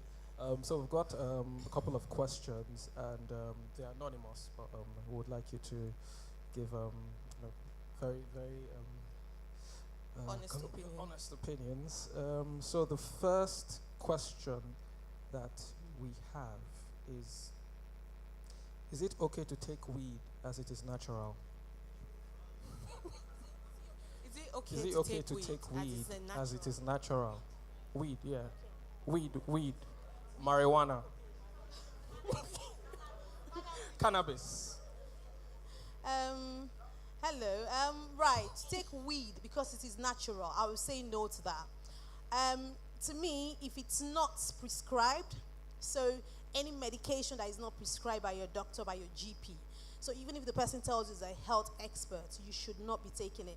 When I say prescribe, means that your GP is your first point of call. You speak to your GP. If your GP thinks you need it, the GP will prescribe it.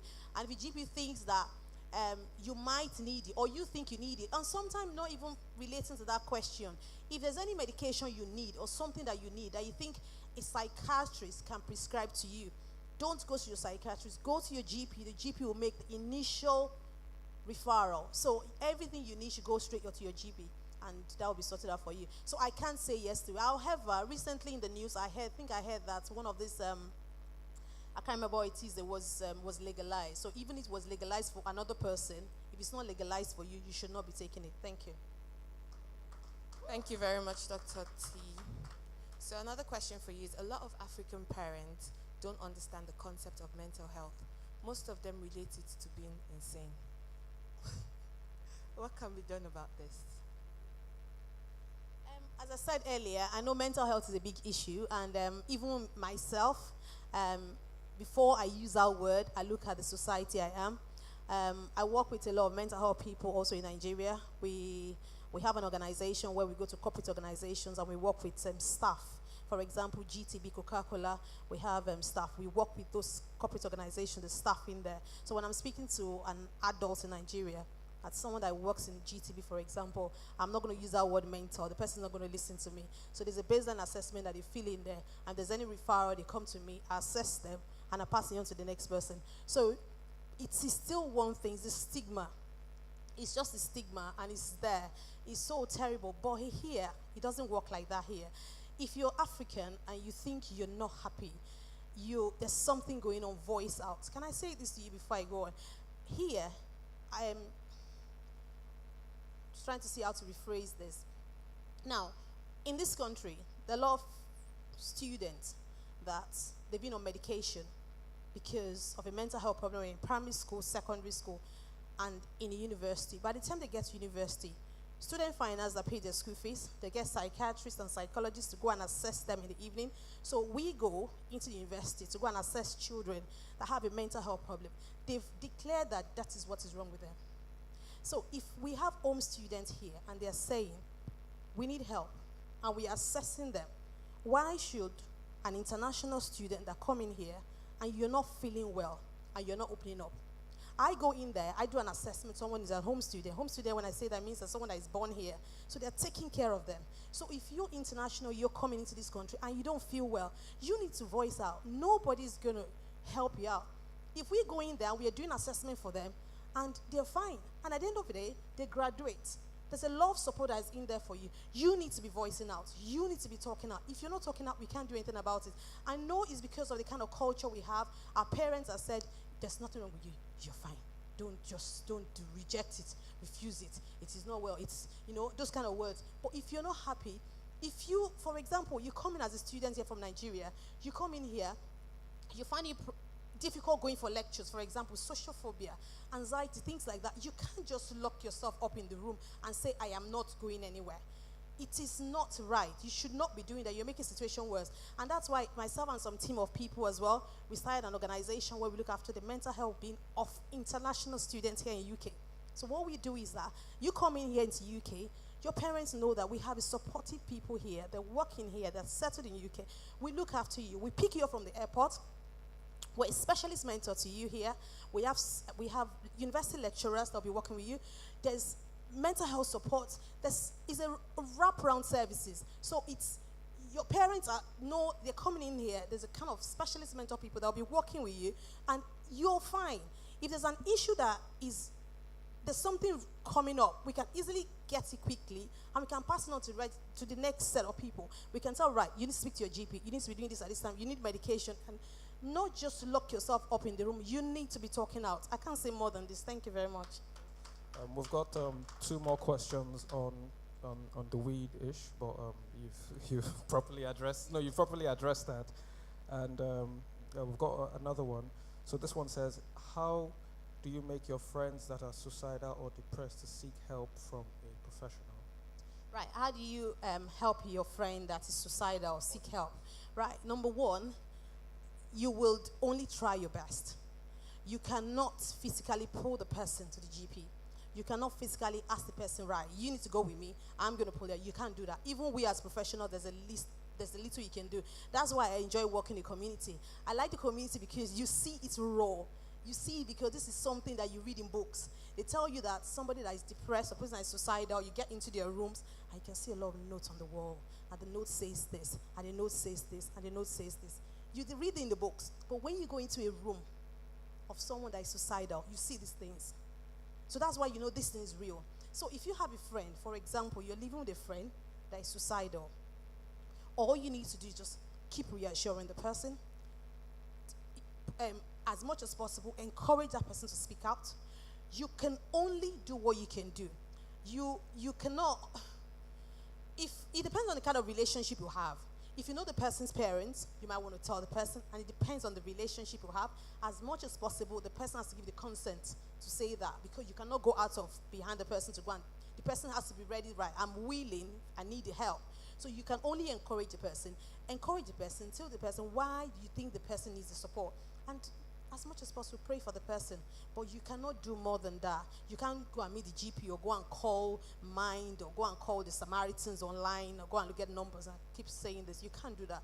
And you can encourage the person to church. If you know the person here, encourage the person to church, and as much as possible, find a way to just see you're there for that person. Okay.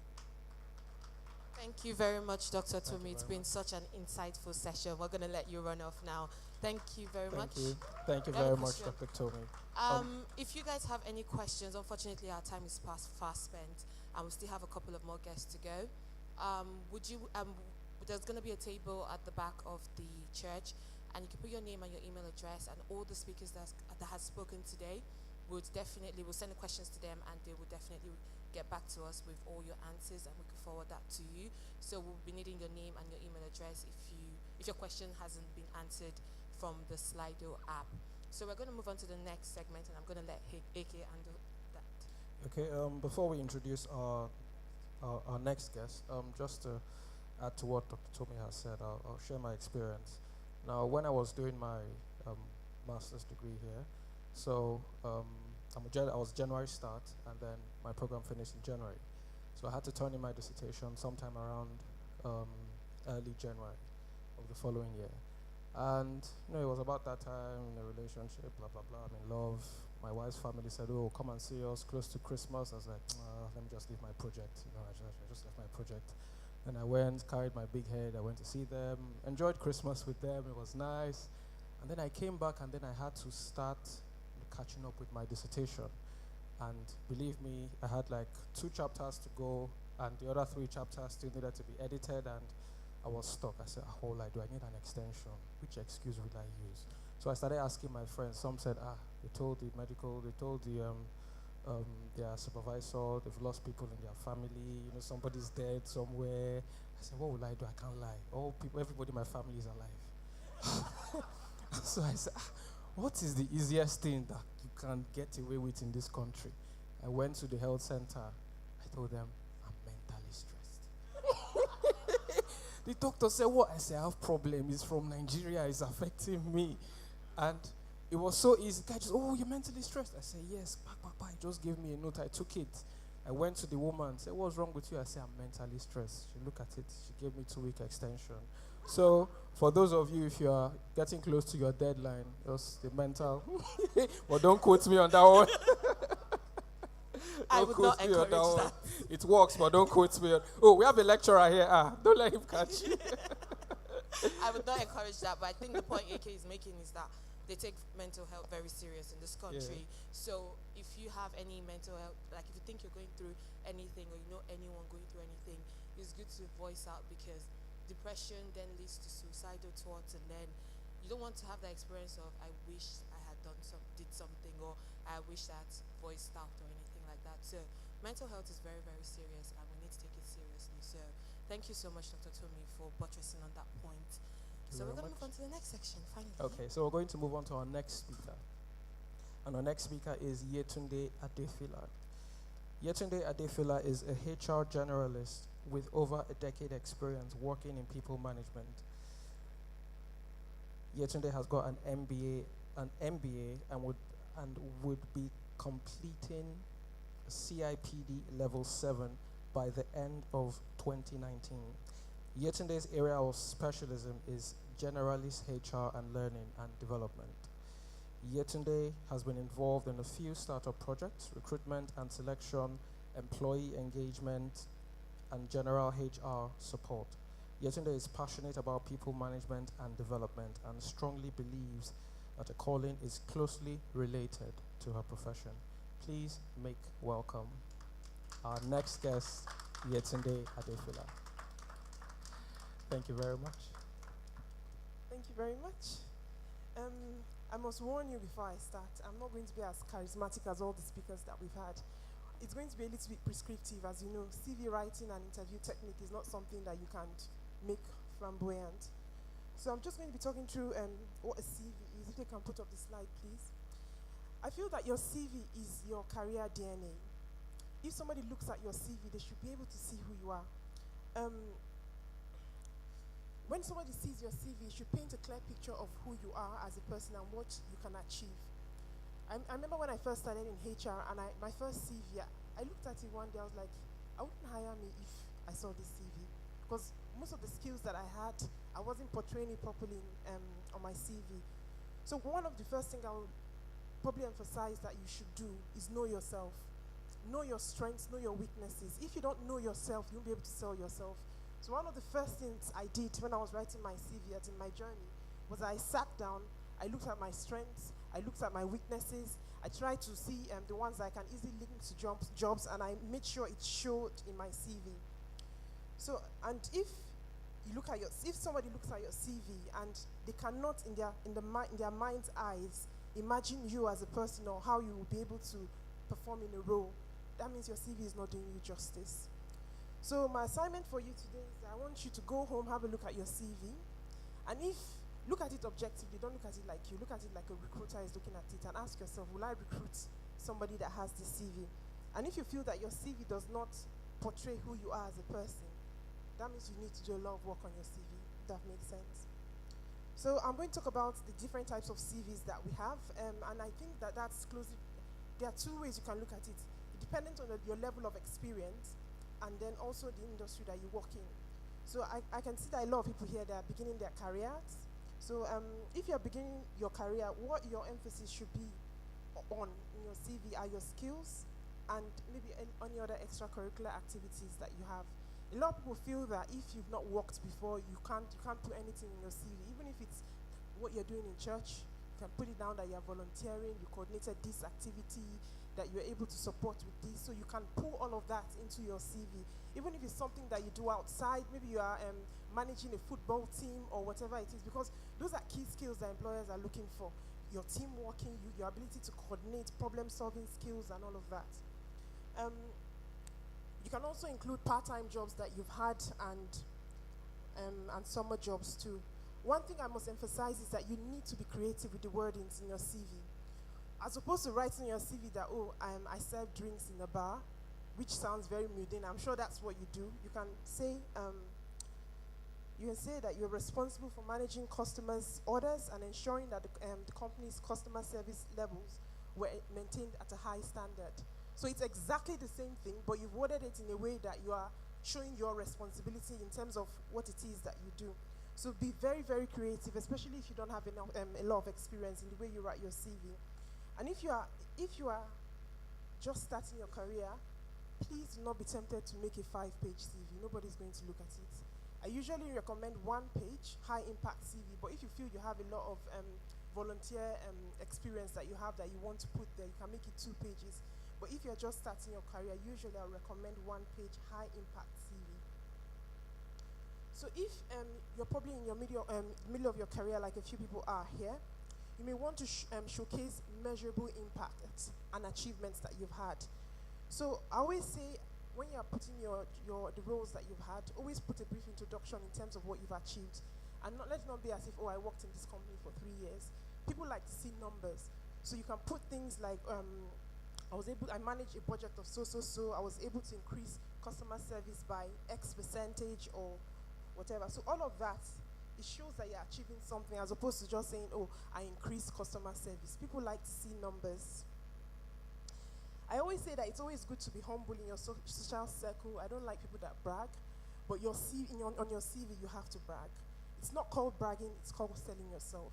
So don't be humble about what it is that you know you can offer. If you feel that you're somebody that has strong leadership skills, put it on your CV that I have strong leadership skills, but I can also work in a team setting. It's not called bragging, it's called selling yourself.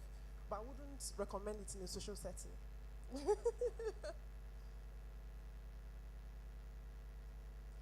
So one of the things that is a put-off for a lot of recruiters, most times when I'm recruiting for maybe like 3 roles, I probably have to go through maybe like 100 CVs. If it's not clear, if it's not consistent, immediately you lose your interest. Most recruiters, what they do is that they read through your CV initially, they pick out the ones that they want, then they sit down and look at it in detail. So if your formatting ensure that you set the tone, you can make it 3 pages, but I'll usually keep it to 2 pages. I'll recommend that you make your roles and responsibility very short and very precise. So don't go into too much grammar like you're writing an essay. Make it very short and very concise. So the last category of CV writing is people that are experts in their industry, which by the grace of God, one day will reach there. So when you're at that level, the world is your oyster. So usually, it's not your CV that speaks for you at that level, but what the CV should do then, it should reflect the key roles that you've had and the projects that you've been involved in. People in this kind of categories, they don't really need to apply for jobs. Jobs come looking for them.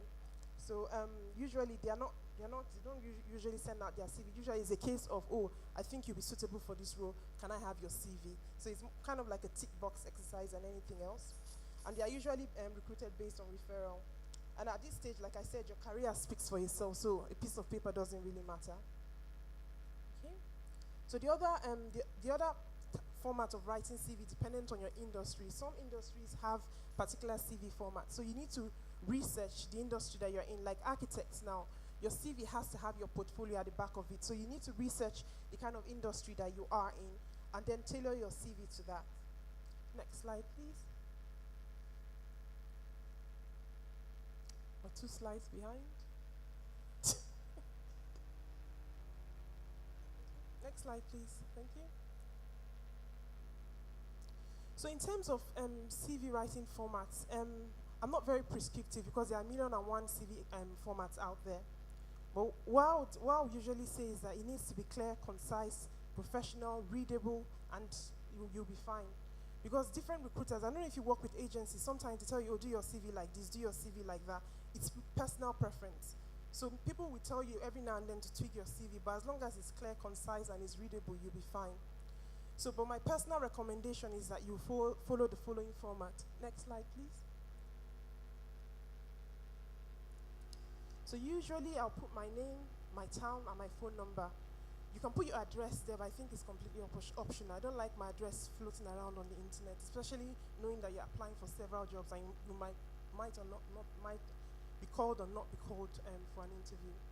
So usually I always say put a brief profile about yourself. So it's just you can make it essay style format, which is usually about 2 to 3 lines. A lot of mistake a lot of people make is that they have a bright idea that they are going to go on the internet and copy and paste, but they forget that other people have that bright idea too. So you end up having a CV, like several CVs that look alike. So I would say if you don't know what to do, you can go on the internet, look at different formats, then tailor it to yourself, but please do not copy and paste, because we know once a CV has been copied and pasted. Then also you can then talk about your employment or career history. Put the name of the company there, your key achievements. That's for people in the middle of their career, what you've achieved when you're working in the organization. Put your employment dates too, then your key responsibilities, and if you want, you can put the reason for leaving, because most times people will ask you, why did you leave? But you're putting, as in, you're skipping that question when you're interview stage. When you have it on your CV, that's the reason that you've left. Next slide, please. Sorry, I'm going to breeze through quickly. I don't know how much time I have, okay, I also recommend putting what your key skills are, but the mistake a lot of people make is that they write this long list of skills. And I'm looking at that list, how do I know that you have that skills? So usually I always say, put a narrative beside it, showing evidence on how you have that skills. So if you say you have strong leadership skills, you can put there that I'm the head of this department in church or whatever it is, but always put that extra bit at the back because it substantiates your CV. So you can put your education and certifications, but please, the role relevant one. You can't be applying for a job maybe as a medical personnel and you put a certificate of when you're attending bars or whatever it is. So it has to be role relevant. Because I know sometimes a lot of us have a lot of certificates from different, when we're trying to find our feet, not knowing what it is that we want to do. So when you're doing your CV, always make sure that you use the role relevant one for the job you're applying for. Then you can put the professional membership that you have and other industry relevant information. So you can also include your hobbies. It's optional, but I like to put my hobbies there because it puts, especially if you are if you look very white and black like me on paper. So it just shows that there's a lot to me than the white and black that you see. And usually, sometimes during interviews, it's always a good ice-breaking point for you. So because in my current job, I was in the choir. And that was the first thing that they asked me, oh, you're in the choir, so you sing. Oh, so that was a very, very good icebreaker for us. So you could put your hobby, but it's optional. Then you could add your reference. For people that are at the beginning of their career, you could maybe state your reference just to give your CV a bit of fluff. But if you're in your middle of your career and you know you're very tight for space like me, I'm always reducing the front in the middle to try and squeeze everything in. So usually I just put at the end, references are available on request. Next slide, please.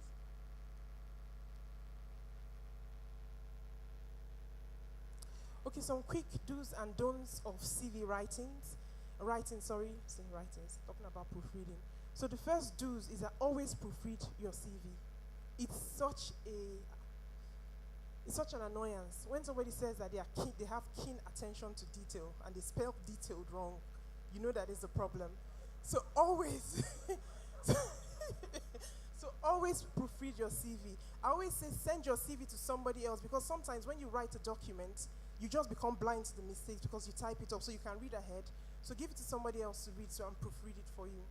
Avoid typos and syntax errors and Nigerian English. So just, because this could sometimes be a put-off to recruiters. So one thing I always recommend is that you always tailor your CV when you're applying for jobs. Unless it's exactly the same role, don't use the same CV. Because what employers, when they are going through CVs, they are looking for keywords that are in the job description. Because most times when I'm going through CV, the job description is right there because there are several roles, and I try and match the CVs to the job description. So what I usually recommend people to do is that they have the job description that usually that tells you what the roles and responsibility of that job is. Have it by the side, then you can see things that are on your CV that are exactly the same but not the same word. Use their words. But do not make the mistake of copying and pasting the job description on your CV, please. Trust me, I've seen it a few times because they will know that it's been copied and pasted. So I always say that it probably takes you about, maybe initially it might take you long to do it, but as time goes on, you become very quick, as in fast at doing it. That 30 minutes could make all the difference between you getting a call for an interview or not getting that call. So always make sure that you use consistent and suitable formatting type. I've seen CVs that have, I don't know what it's called, that looks like calligraphy. Why would you use that on your CV? I really don't understand. So always make sure that the font type that you use is readable. So usually I always recommend Arial or Calibre. Those ones are really clear. Make sure you use the exact same font size. Make sure that the spacing in between, because there's something about a nicely well laid out CV that makes you want to look at it twice.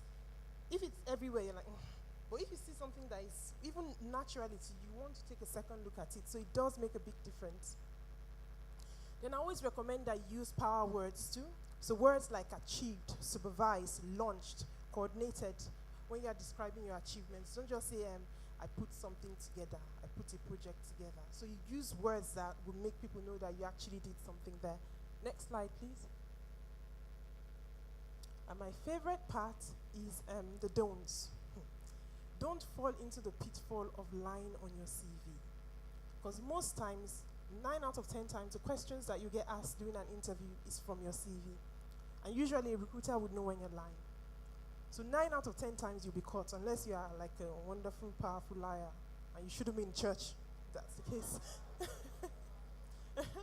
So I always recommend that you don't include personal information about yourself, like your age or your nationality. And coming to that, for people that have experience in Nigeria, I always say, if you're putting that employer on your CV, don't put Nigeria by the side. Put the name of the employer. So do that for even your UK experience. Just put the name of the employer and put what it is that you do. Because it automatically disqualifies you sometimes.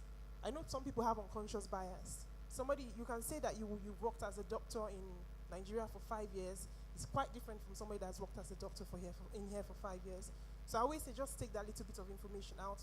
When you get to interview stage and they ask you, where was this? You can then tell them where it was, but they can judge you as an individual as opposed to where you come from, if that makes sense. So I always say don't put any personal information on your CV. Then don't use overly long sentences. It's not an essay.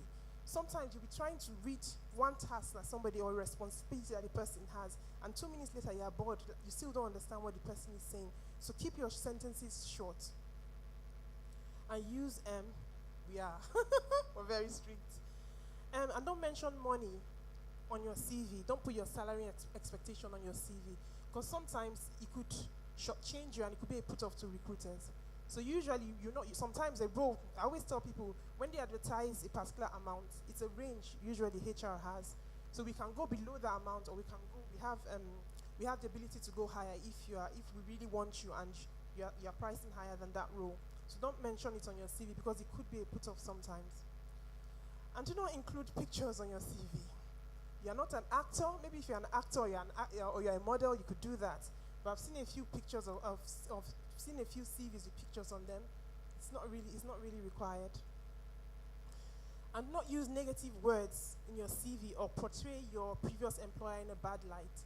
No matter how bad your employer is or was, do not paint them in a bad light, because there's no organization that is perfect. There's nowhere that you work that you say, it was absolutely perfect. Everybody has their shortcomings. So if you focus on other people's shortcomings, an organization will say you come in and do the same to them. So try not to include negative words or paint your previous employer in a bad light on your CV. Next slide, please.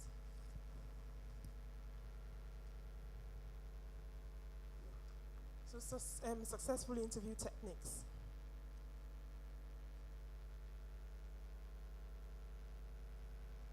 Okay, I always say, before I started interviewing people, I was very, very terrified of interviews until I sat on the other side.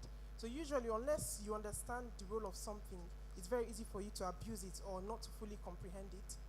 So a good understanding of what interviews are meant for demystifies it a lot. So it's not like this big enigma thing where I'm sitting across the table from 3 people that are judging me.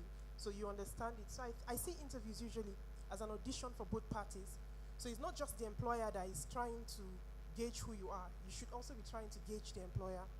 So it's usually a tool that they use to assess if candidates are a right fit for them, but you should also be assessing if that organization is a right fit for you too. So it's in the organization interest to find the right person for that role. So they are rooting for you. They want you to be successful in that role because they need somebody to fill that role. So they are not coming in with a mindset that, I want to make you fail. They're just trying to gauge if you are what they want. So always go with that mindset that it's not us versus them mentality. So questions usually questions are not asked to test you, to see if you are an intelligent person or not. They're just trying to gauge and better understand who you are and to see what makes you tick as a person. So more than half the time, the interviewer is as concerned as you are about creating a good impression. Because what the what an organization doesn't want or a recruiter doesn't want is at the end of the day, get the perfect candidate, and the candidate will say, I really don't want to work for you because I don't think you're right for me. So they are also very, very interested in creating a good impression too. So the chances that you'll be the chances of being successful in an interview are much higher if you are calm, comfortable, and articulate. So if you are all over the place, most times you can't really coordinate your thoughts. So usually that's why I tell myself, you need to put yourself together, because if you don't, you will not be able to, you won't get the job. Next slide, please. Okay, so I'll just talk through some things that you can do pre-interview, post-interview, and all of that. So I always say prepare. Research the company and the role. Avoid bringing it unless you're like Ayomide, that is quite articulate, that I'm sure that you can go through any interview flying. But I always say avoid bringing it. Know about the organization. It's a put off when an employer asks you, oh, what do we do? And you're like, what do you do again? And you're like, oh, because I've had that. I've had people come to interview not knowing, not having a clue. You don't have to know everything, but I think the more you know, the more impressed the employer would be. So usually I don't just go to their website. I search to see if there's anything about them in the news. I go and see if they have a link, if they have like a Twitter page, just to try and see what it is they're about. So you come up with things that other people won't say. So I won't say, oh, you make bottles. I'm like, oh, I know you make bottles. I know the CEO was in China last year to do this. So it just gives you that extra bit of oomph. So always always research potential interview questions for the role and formulate an answer for them. So every time I have an interview, my husband knows this. It's always like a military operation. So usually I'll get the job description, create questions from that job description, and create answers for each of those questions. So when a question comes, 9 out of 10 times, I've already rehearsed that question and I know how to answer it. So try and do that. There are a lot of resources on the internet. Yeah, there are a lot of resources on the internet that you could use for that. So go and search for interview questions for architects, interview questions for doctors, and you'll find a lot of them that you can use.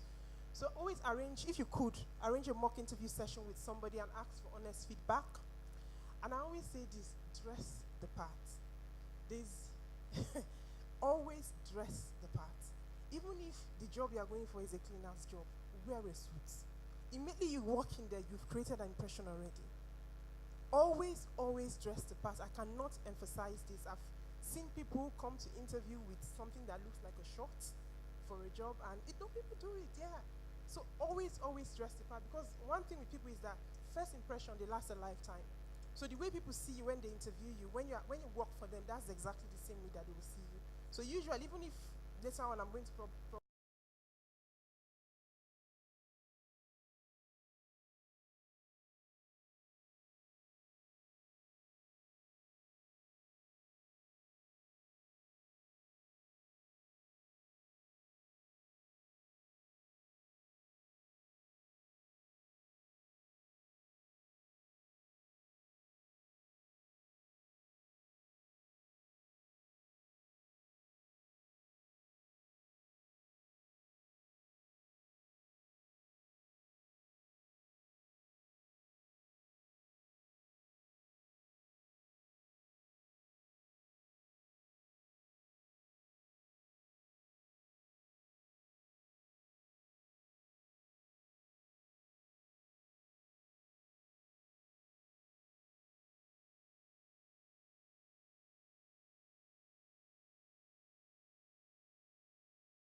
that. So be firm, but not too firm. So I always say this, wait to be asked to be said. It's something as simple as that, but it says a lot about you. Just stand until they say, can you sit please? It makes a big difference. Sit comfortably and confidently. Don't slouch, don't sink into the chair, because it also affects the way you communicate too. And some people, they cross their leg in a weird way, that their shoes are pointing at you.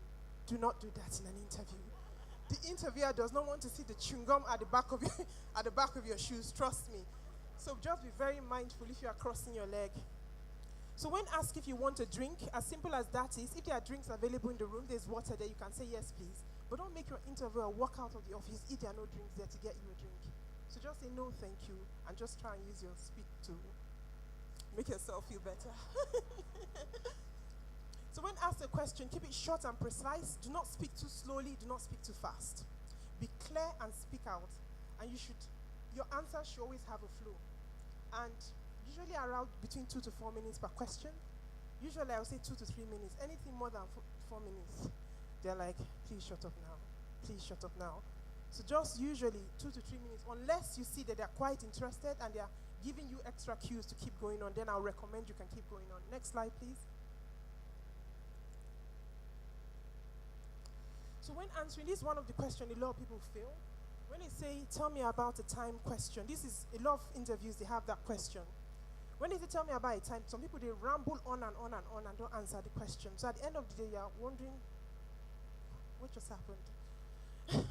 So usually when you're answering this kind of question, there's a 4-step rule I always say. Give an overview of what the situation was.